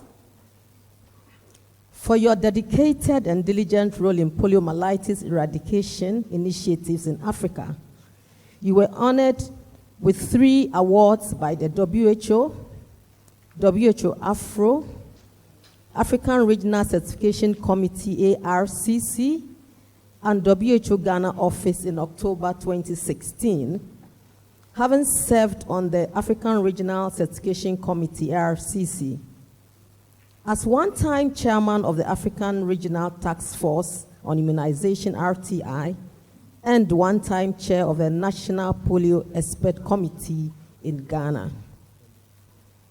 Your service as an advisor and expert to scientific and international groups is massive. You were a member of the Global Commission for Certification of Polio Eradication, WHO Geneva, a chairman of the Board of Trustees, African Malaria Network Trust, AMANET, Dar es Salaam, a member of the Governing Board, Medicines for Malaria Venture, MMV, Geneva, a member of a Strategic Advisory Council, Child Vaccine Program at PATH, and past chair, Meningitis Product Advisory Group, WHO Afro/PATH. Further to this, you are a founding member, Pediatric Association of Ghana, member of the International Society of Hematology, and a member of the editorial board of the Ghana Medical Journal. You are also a fellow of the American Academy of Pediatrics and of the West African College of Physicians. A past professor and academic head, Department of Pediatrics and Child Health, Faculty of Medicine, University of Zimbabwe, from 1983 to 1990. Past professor and chairman, Department of Child Health, University of Ghana Medical School, with over 150 publications in peer-reviewed journals to your name.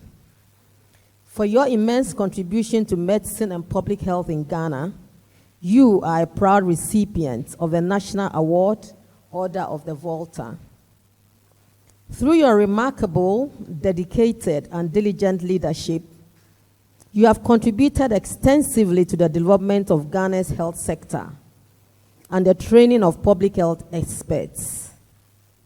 In recognition of your immense contribution to medicine and public health, the Ghana College of Physicians and Surgeons presents you with the Outstanding National and Global Leadership in Health Award 2023. Thank you.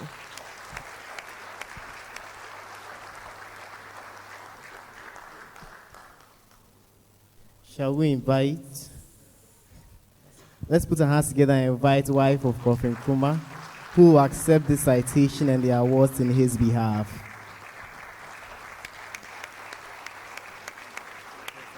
Stunning. I'll be more than glad to help you out. Let's put our hands together for her once again.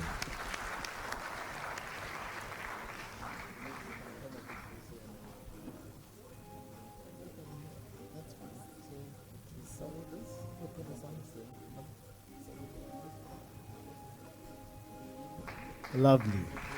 Lovely.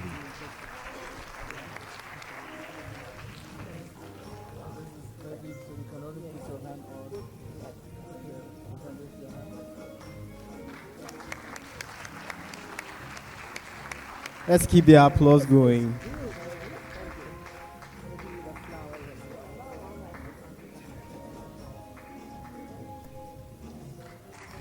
Let's keep the applause going. Lovely. Fantastic. Fantastic. And finally, the bouquet of flowers. Beautiful. Great.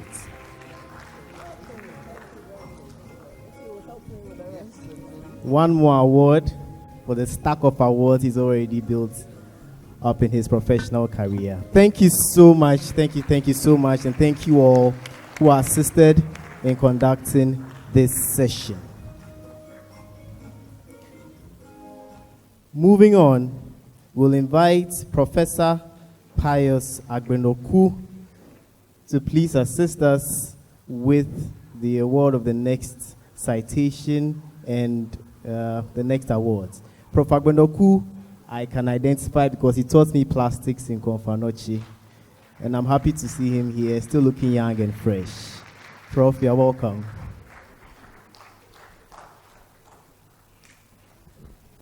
Good evening again. Good afternoon. Mr. Chairman, very much honored to be asked to read the citation for Professor Paul Kwame Nyame. Professor Nyame, I'm addressing you today, your small boy. Professor Nyame is an astute leader, a selfless physician, a passionate educationist, and a strong believer that the African deserves, the best of course, the Ghanaian also, with that matter include Ghanaian, are a few of your many exemplary qualities that have translated into your successful career as a health educationist, practitioner, and regulator. At the peak of the exodus of Ghanaian doctors, you facilitated the establishment of the Ghana College of Physicians and Surgeons, which has helped retain doctors in the country through postgraduate training opportunities. You have been the cornerstone of the Ghana College of Physicians and Surgeons from its inception to its current status as the #1 force in the postgraduate training of doctors in Ghana. You served as the acting founding rector in the year 2001 and substantive founding rector from the year 2003 to 2009. Indeed, your perseverance, patriotism, and added belief in quality medical education and practice have resulted in you living blueprints in all the places you have worked before. You continue to serve as the board chair of the Medical and Dental Council, where you have been able to institute regulations that have guided the medical profession towards ensuring safe healthcare practice in the country. At the University of Ghana Medical School, you rose from senior registrar to the acting dean. Your visionary leadership also laid the foundation for the Cocoa Clinic, now established in 5 regions of the country.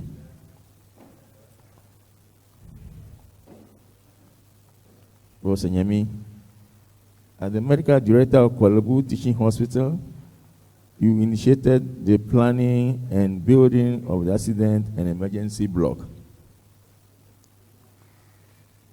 Your contribution to medical education and practice is supreme. Your dedication to medical training, coaching, and mentorship is unmatched, and your humility and principled leadership are worth emulating. Professor Nyame, the Ghana College of Physicians and Surgeons presents to you its outstanding national and global leadership in health award 2023. Thank you very much.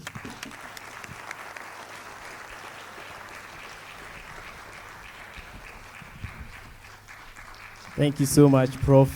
We are grateful.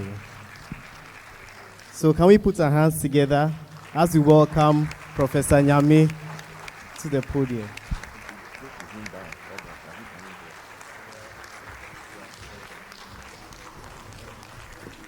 Shall we please all be upstanding as we welcome Professor Nyame? If his family is around, please, you are welcome to join Prof on stage. And then after that, staff from the Medical and Dental Council will also come up stage and have pictures with Prof. Let's put our hands together for Prof. Let's keep the love going. Congratulations, Prof. His family can join him if they are here.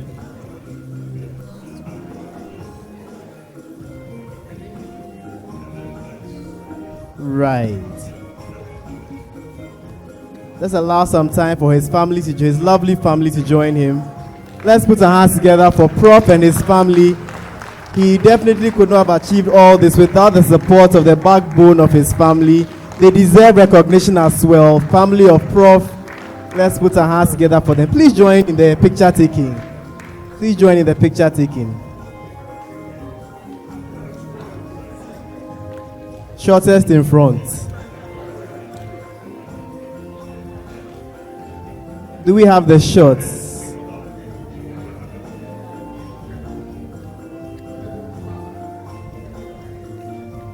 Lovely.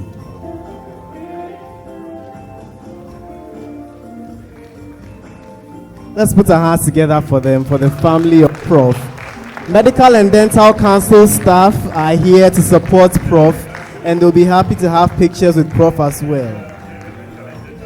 Medical and Dental Council, you can come up please and take some shots with Prof. Kindly come forward a bit. Please move forward a bit. All right. Please move forward a bit. Right.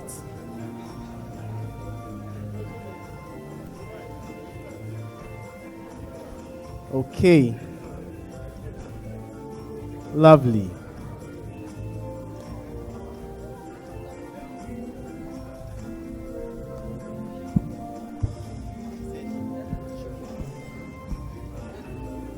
Thank you so much. Thank you so much. Thank you so much. Thank you so much. Can we have the awards handed over? We have time for a few more shots. Let's get that out of the way. Can we minimize the music a bit?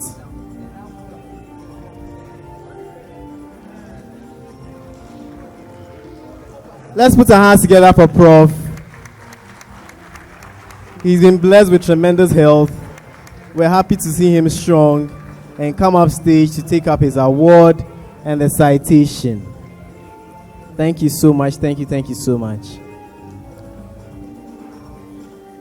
Prof is prepared to say a few words, and so let's look forward to that as well. But in the meantime, we'd like to have some remarks from Dr. Mrs. Nkrumah.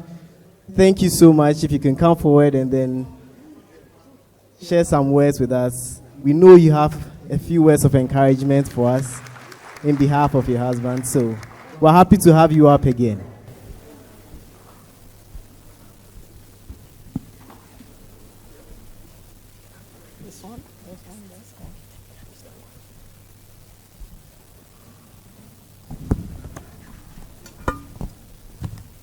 Thank you very much. I think I would like to ask all those present here, especially my husband's colleague, his family and friends, to help me to say thank you to the College of Physicians and Surgeons for the honor they have done him today. He very much wished to be here in person, but alas, due to health reasons, he was not able. But I hope he's watching at home via Zoom, and I know that he will be anxious that I convey his appreciation and sincere thanks, not only to the colleagues, but to the friends, not only to the college, but to the colleagues and friends who participated in the video and also in the brochure, and said so many kind things about him. On my own behalf, I would like to say that, as I mentioned in the video, the range of his interest surpassed just medicine, which, however, was at the core of his life. And talking about the kinky, I'm a little distressed that it is still being done today and still poisoning us 20 years later, and I hope somebody else will take up the torch. So I would like to say that of the many awards and citations that he's received from so many other sources over the years, I think this one will mean even more to him because it is from his home base and from his professional colleagues. Now, having said that, it is true also that Francis is a very private man. So I also know that he would have been quite embarrassed to be sitting here and hearing all that has been said and revealed about him in such a public forum. However, as for his wife and daughters and friends, we are not at all shy or embarrassed. We are just very proud and happy that he has been given the accolades and recognition that we think he so richly deserves. And we thank you wholeheartedly on his behalf. Thank you very much.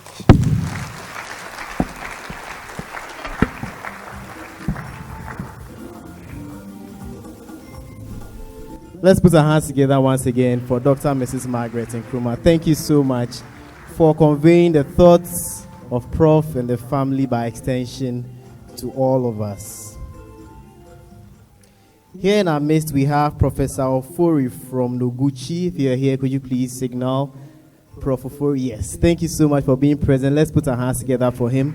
We'll also have a few words from Professor Nyame. He will also address us and then tell us how he feels about how we have honored him this afternoon. And so while we bring Prof upstage to make his remarks, we'll hear a few words from Professor Ofori.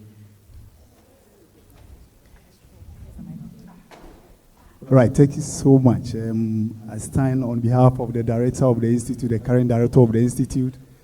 We are very proud for this award that we are showing on Professor Nkrumah. He has been the Institute actually has been very proud and has been very privileged to have had him as our fourth director. And the director actually wanted to be here herself, but he has to be out on some special official occasion. As has been said already, Prof, when I came to the Institute, I was just a young boy. When I finished my national service, I was about to run away. But I was called by my head of the department, and the professor has said that you want to retain a few of the national service persons in each of the departments because you realize that we have an age gap between those who are doing well whilst he came, and he wanted to make sure that he can bridge the gap. So you could see the foresight of our professor.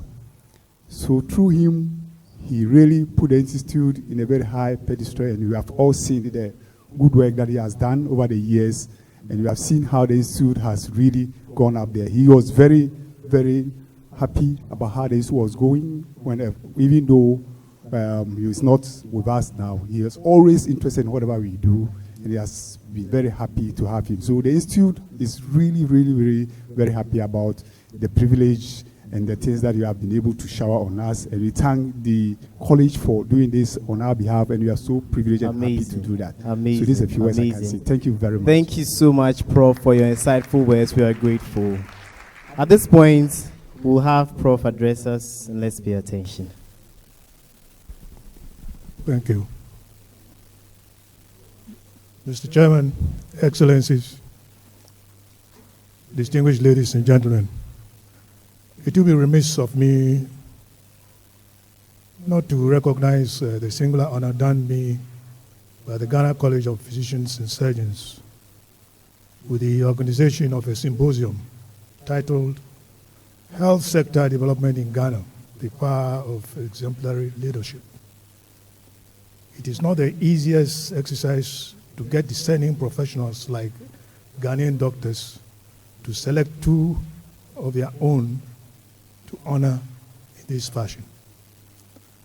I say a big thank you on behalf of myself and my senior brother, Professor Francis Nkrumah, for the honor. Distinguished ladies and gentlemen, I have never been in doubt about the transformational potential of education on the individual and on community.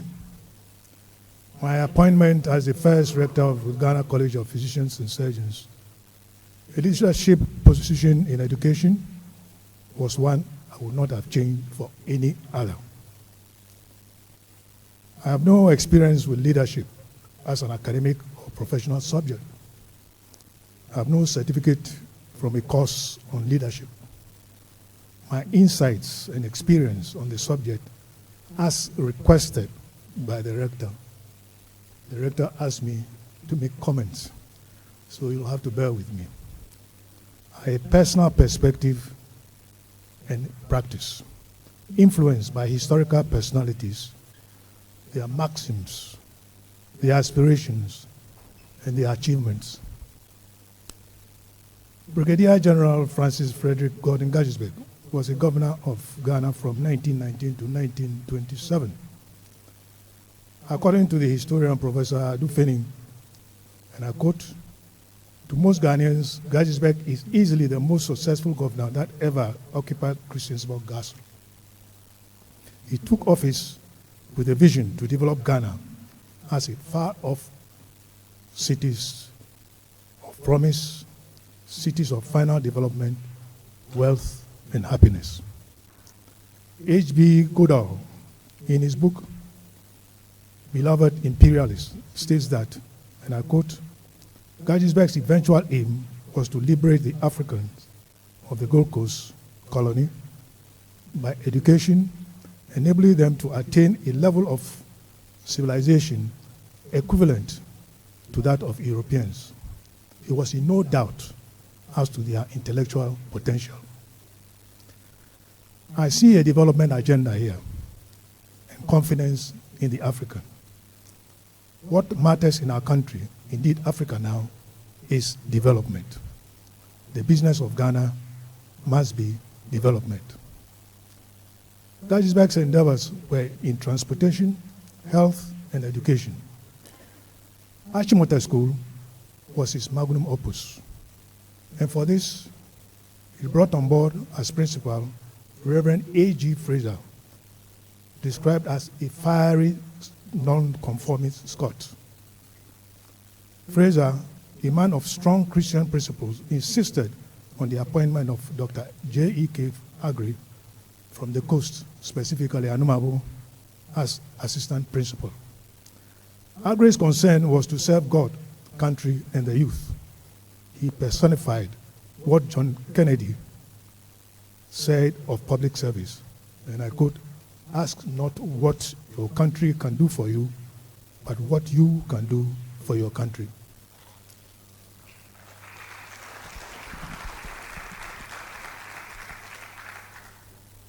Agre spoke the parable of the piano keys, part of which said, "For harmony, you must use black and white."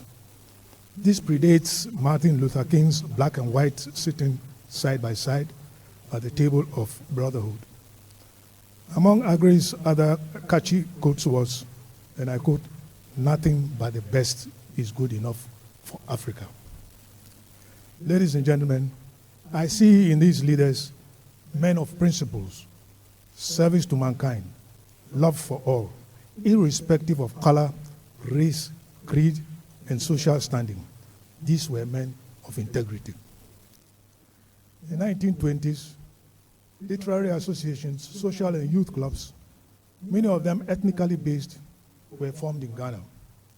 In 1929, in the political milieu of the time, Dr. J.B. Dankwa, in a pamphlet, called for the formation of national, and I quote here, "a National Assembly of Youth to study the problems facing the country and to think and act together for the good of the country."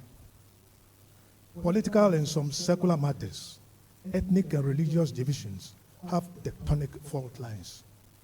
If we want to go far, as a nation, we must go together on that.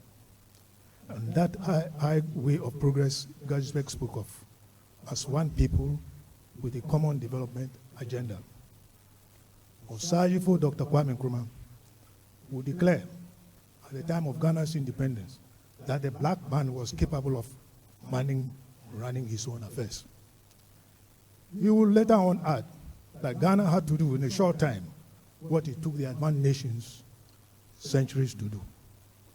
Before him, the Jamaican political activist and Pan-Africanist Marcus Garvey had stated, "What others have done, we can do." His detractors might have called him arrogant, but what was on display was a leader with confidence and zeal. We saw the result of Nkrumah's drive in the developments in Ghana between 1951 and 1965. There is also an Urdu quote which says, "People are capable of great things when they have belief in themselves and the will to work." Why is it so fashionable these days to complain and moan about the deficiencies of the black man and not try to change that? Can't we dismantle, for example, a foreign-made tractor and copy whatever it is that makes a tractor run? This is exactly what the Asian countries did. Later on, were seized with a can-do fever and have now developed to where we are. So we must stop complaining and get on with it.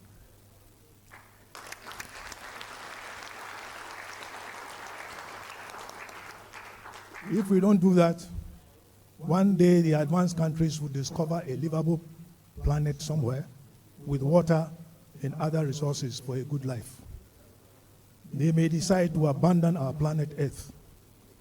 We will be left behind with a polluted and plastic-filled seas, but no fish, deforested lands with drought, fires, and floods caused by climate change to cope with. Ladies and gentlemen, Galamsey is destroying our roads, our lands, polluting our waters, and poisoning our folks. The perpetrators seem to be beyond the law. But the chief of Asante Mampong, Nana Osebonsu, was able to drive the miscreants out of his domain. Why can't the other leaders do the same?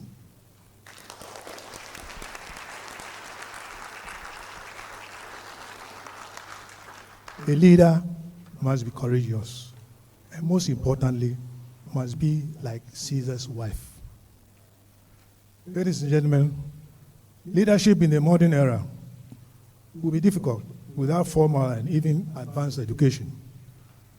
The leader today also needs a broad exposure, even beyond his special expertise. The leader needs to know about how the world works. Having a network of relevant personalities and institutions, local and foreign. But he must always remember that the other nations have no eternal friends, only eternal interests. This was stated by Palmerston, who was twice Prime Minister, 3 times Foreign Minister when Queen Victoria was around. This must be in business or in any form of discussion or negotiation with foreign partners, even in medical research. The leader needs to work with integrity, must be committed to the cause with proof of altruism and even sacrifice in the office. Ladies and gentlemen, for sustainable progress and avoidance of decadence, the leader must show, he must insist on discipline. Unfortunately, our people don't like discipline. Unfortunately.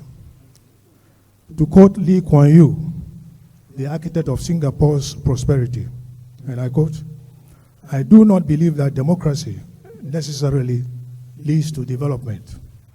I believe that what a country needs is discipline more than democracy."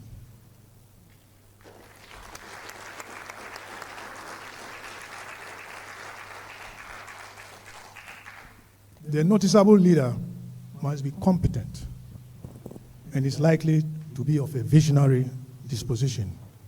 He must rise above dogma. He needs to be pragmatic and innovative. Look at what Deng Xiaoping did for China. Under his leadership, 800 million people were removed from poverty. And he had a simple saying, black cat or white cat, if it can catch mice, it's a good cat.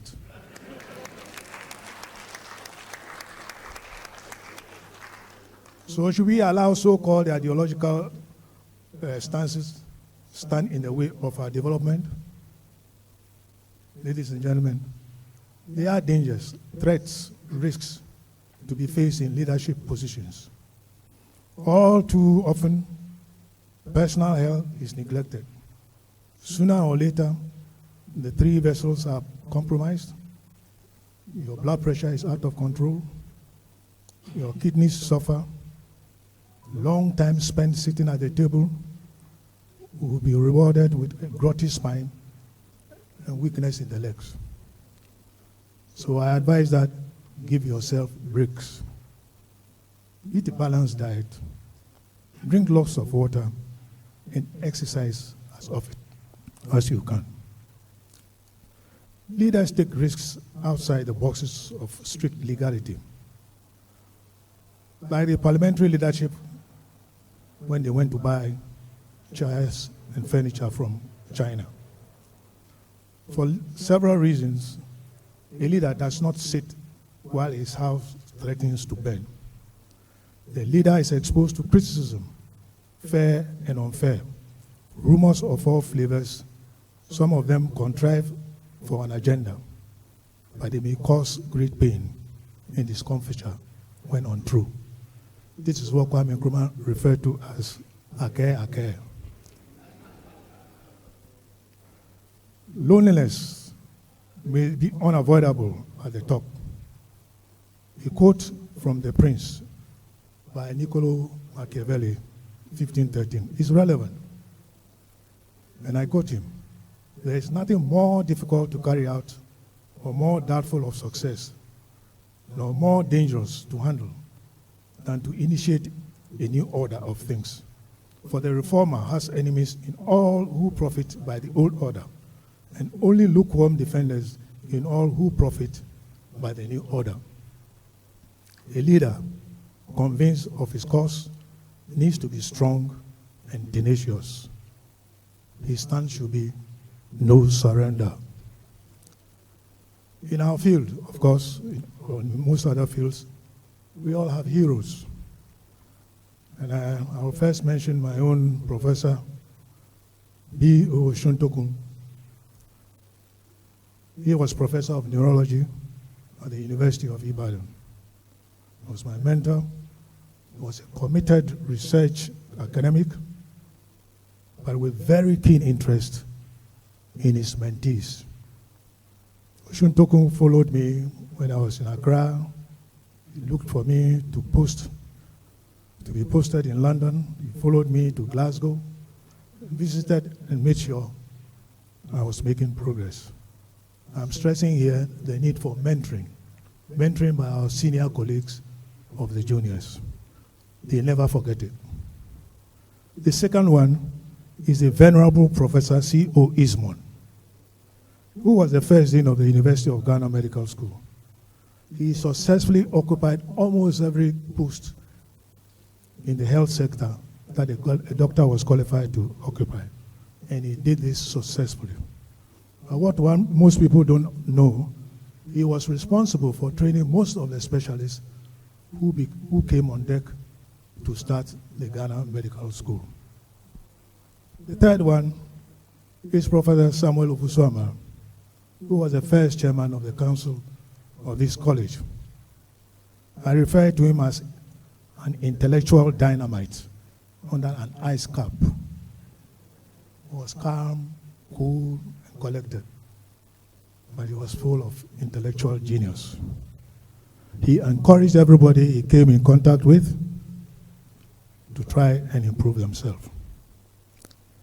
Ladies and gentlemen, I cannot end and not acknowledge and show gratitude to some people.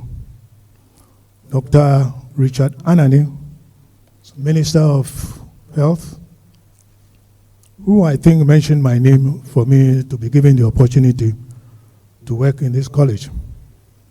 Then the chairman of Foswama and the council of the Ghana College of Physicians and Surgeons when I was here, the staff of this college,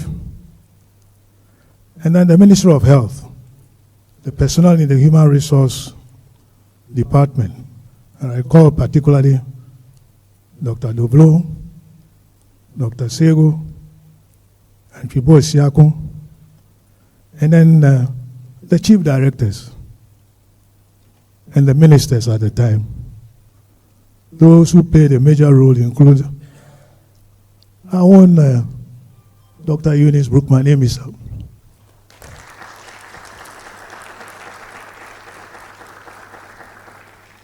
Commodore Bimpe, Richard Anani, whom I have mentioned already, and Dr. Kwekwa Friye. They were very supportive. At least they were prepared to listen and have a discussion on the issue.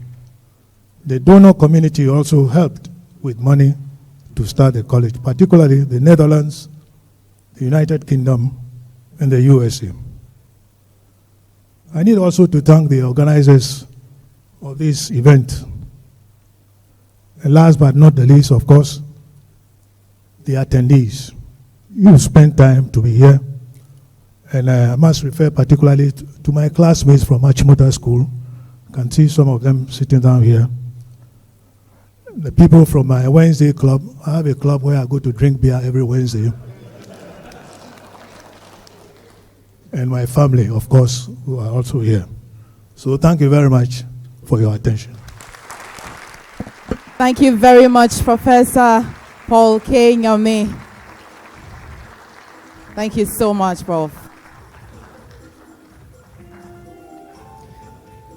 Ladies and gentlemen, we shall take a moment to serenade ourselves, but it appears that we missed a very important item on the outline today, and given the fact that it is the major reason why we're here today, would ask and humbly request that right after the spoken words by Kojo Awote, we shall invite the families of Professor Nkrumah to come and take that special pictures on stage here, but that will be after the spoken words. So we shall invite Kojo Awote to serenade us whilst we get the families of Professor Nkrumah and also the members of Noguchi as well to do the picture taking. Thank you so much.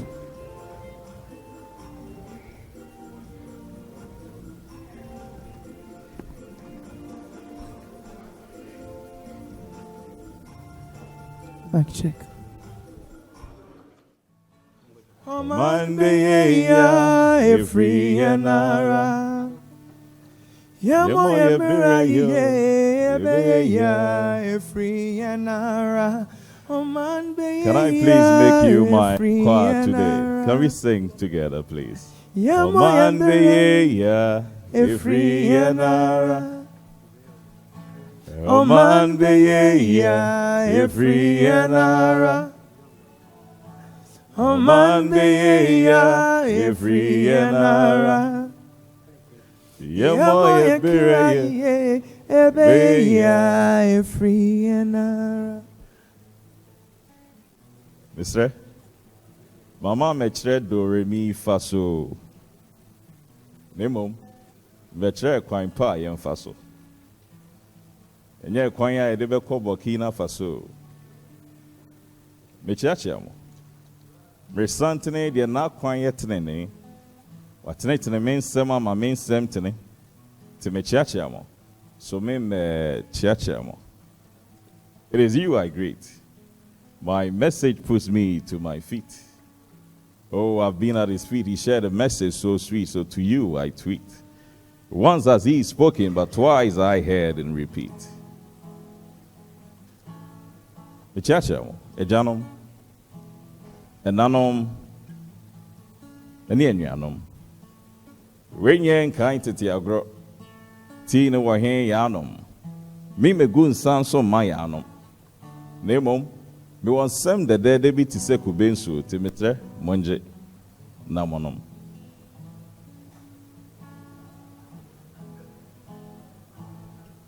Ray and Sempa. In some no more peace and pampa. In some way, yampa. These words will make you happy. These words are sweeter than hello happy. In some no DAP. Oh, I came to set words free. So today, I brought words on a jamboree. But let not the party begin before my words get drunk like Kofori. But I've given my words some bottles of feelings into Ube feeling. So mine be ya, if Rihanna. Oh, Africa. Listening to Professor Paul Nyame, I dare say that Africa is not in need, but Africa has a need. Africa is not in need of laws, but Africa has a need of discipline. Because no matter our laws, without discipline, our flaws will get us to the floor. So Africa is not in need of resources. Because when it comes to resources, we are the bosses. Maybe me find koko, hona me koto ante koko, say hona oche koko, mi hono na ne nia soko. Oche me say me pesika koko a me manifa abrema menya bi. Tie usika koko e wo takwa e wo abrem. So abi brema brem. Most have caught moss. Tie toda na bi brem animo nyamo ya ye say apoto bi brem. Africa is not in need, but Africa has a need. Africa is not in need of strength, but Africa has a need of strength. Africa is not in need of strength because physically we are strong. But unity is strength. Because we are not united, Africa is not in need of strength, but Africa has a need of strength. For we can win not by physique, but a mind that is unique. So when Charles Babbage invented computer, it was very huge, but because the capacity of the CPU was very little, it could perform something very small. But fast forward, computers now look very small, but because of the capacity of the CPU, it performs something very huge. So we can win not by physique, but by a mind that is unique. So yes, we can. Together, you and I. We can not by talk, but we can by walking the talk. Because a talk without a walk is like writing on water with a chalk. And so we come to the point of Les Brown saying that a cemetery is the richest place on earth. Because it's there that the hopes and dreams of great people were never realized. But together, we can. And so we come to celebrate men of honor. Professor Paul Kwame Nyame, Otradian Paul Kwame Onyame Inshirao, Omani a champon, I say Zafna Pania, a dimbi yehu. So udinu nyehu udinu mwedu. Sana unim dieni unyan sansu mwedu. You bear the name of Onyame. On the dance. So Nyame din da also. Ti wo dance. And so you bear the name of Paul, an apostle. No wonder to physicians and surgeons you are an apostle, propagating the medical gospel.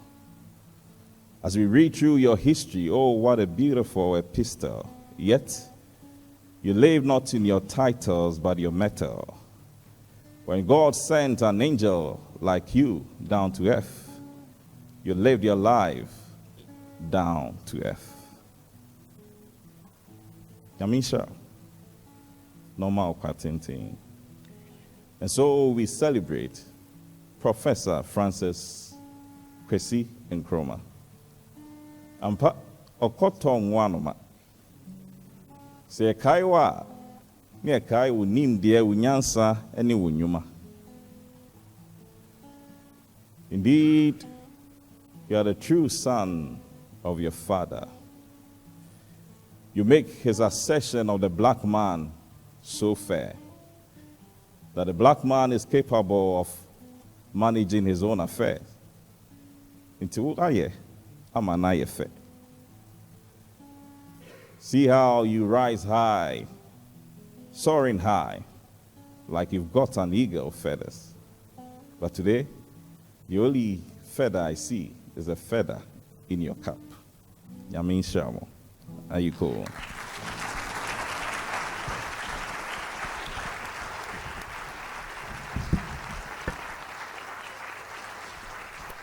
Thank you so much, Kojo Awote. That was extemporaneous. If it was, then that was quite impressive.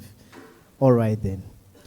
And start from Noguchi. If you're around, please come forward. Prof. Ofori, are you here with your people? You can come forward, and let's get this picture session done. Thank you so much.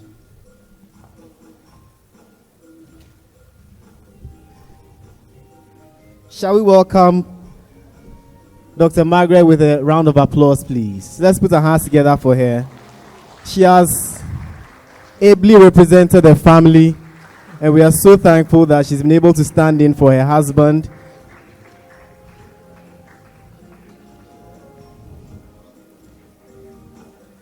Those magnificent achievements could not have been accomplished without the backbone of a strong family. As we recognize the professor, it's important that we recognize the family as well. Thank you so much. Can you please come forward? Could you please come forward?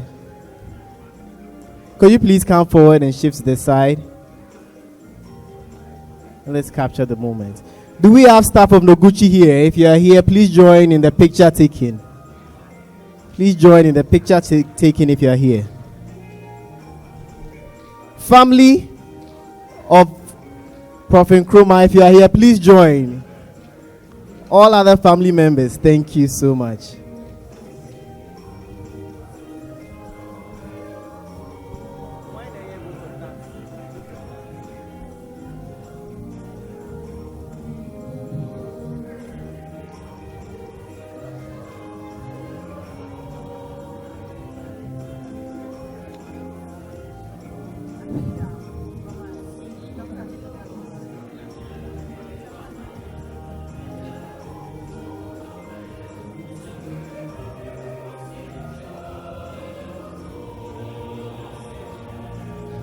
Lovely. Lovely. Lovely. Lovely. Thank you so much. Thank you so much. Thank you so much. The family and all from Noguchi who could make themselves available to support the professor. We're grateful. We shall now have the vote of thanks.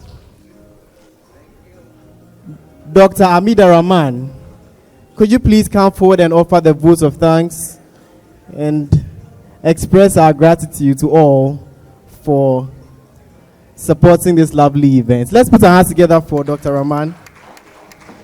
Thank you so much.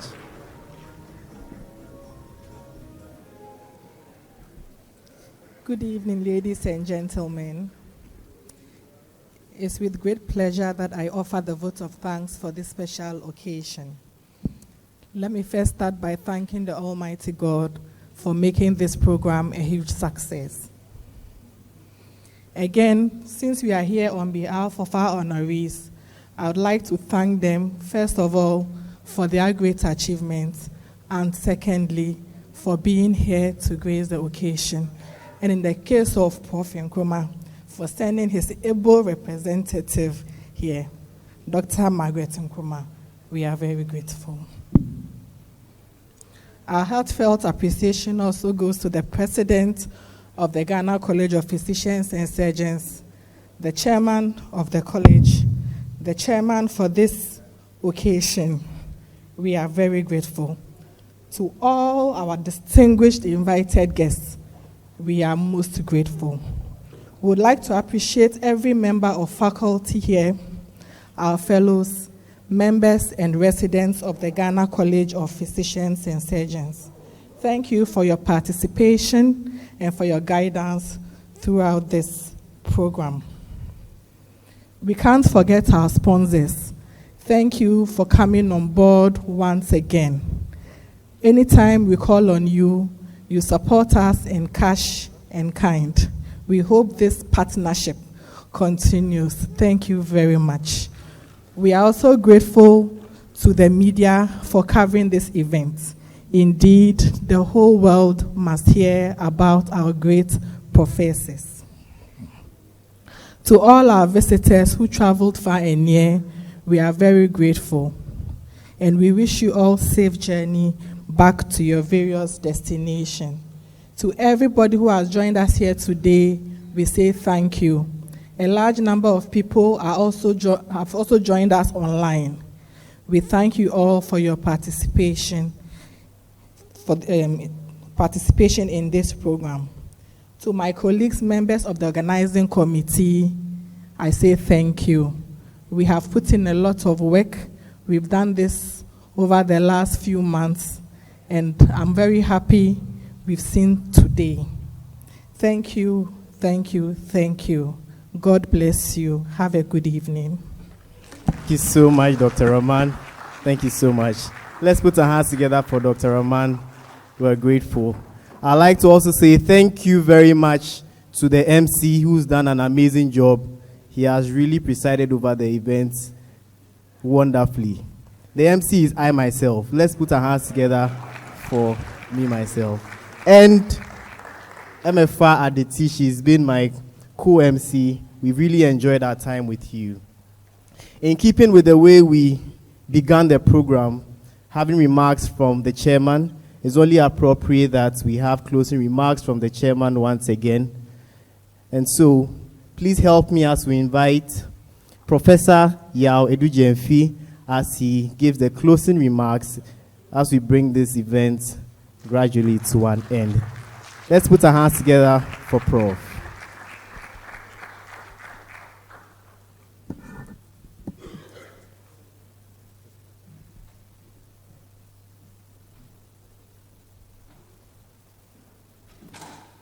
One more time, Professor Edujemfi. Thank you.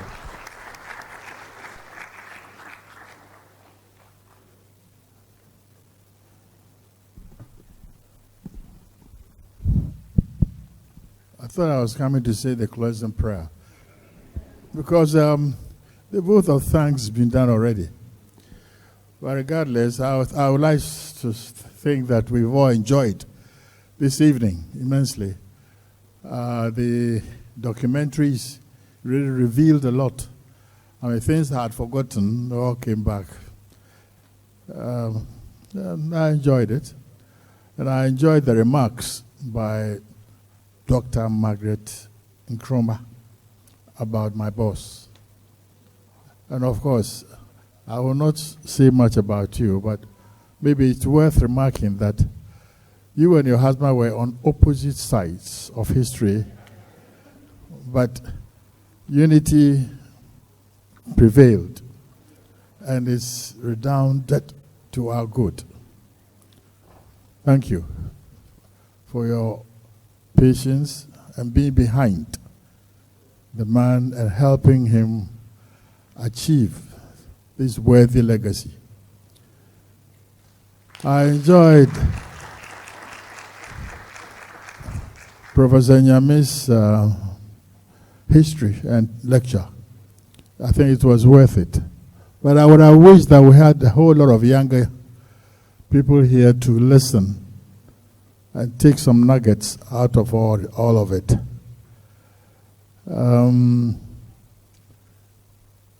The remarks by others, they're saying that to build, that's from the Professor Foreje, build our future in our present.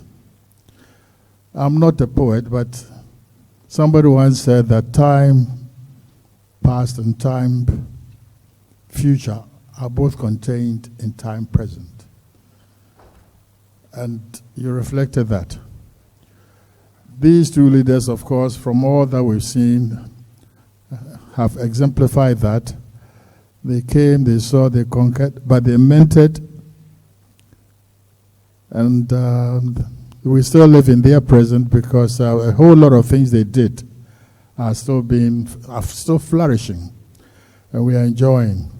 But we took the thing about mentoring, and I'm telling you that I think you preempted us.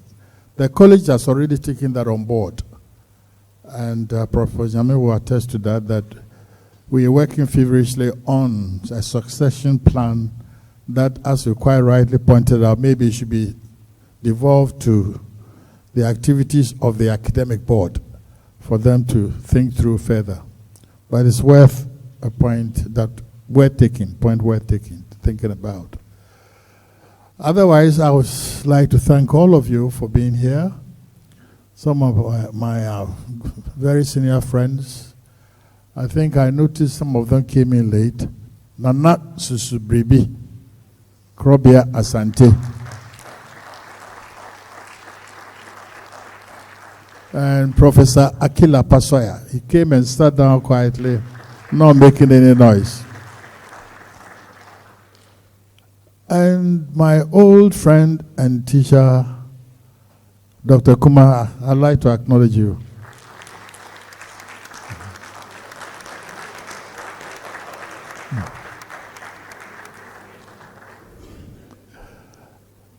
Another one is already been acknowledged, so I'll not acknowledge him, but he's a poet, a surgeon, and all.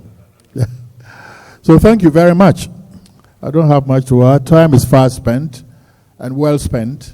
And the gentlemen, both of them, they are worthy, they are worth of today's function. They deserve it, more so than most. Thank you.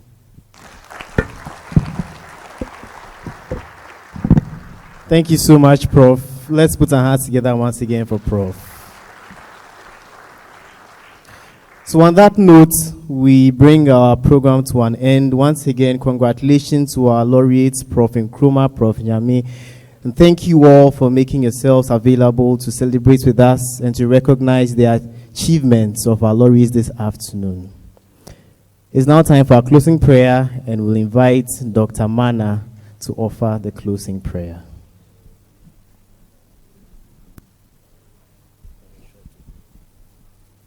Shall we pray? Our Heavenly Father, we thank you so much for this honorable program. Lord, we are so grateful unto you for bringing the program to a successful end.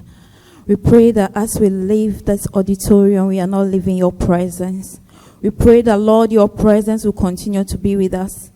Those who came from near and far, we pray for traveling mercies. We pray that your presence will continue to be with us everywhere we go. In Jesus' name, amen.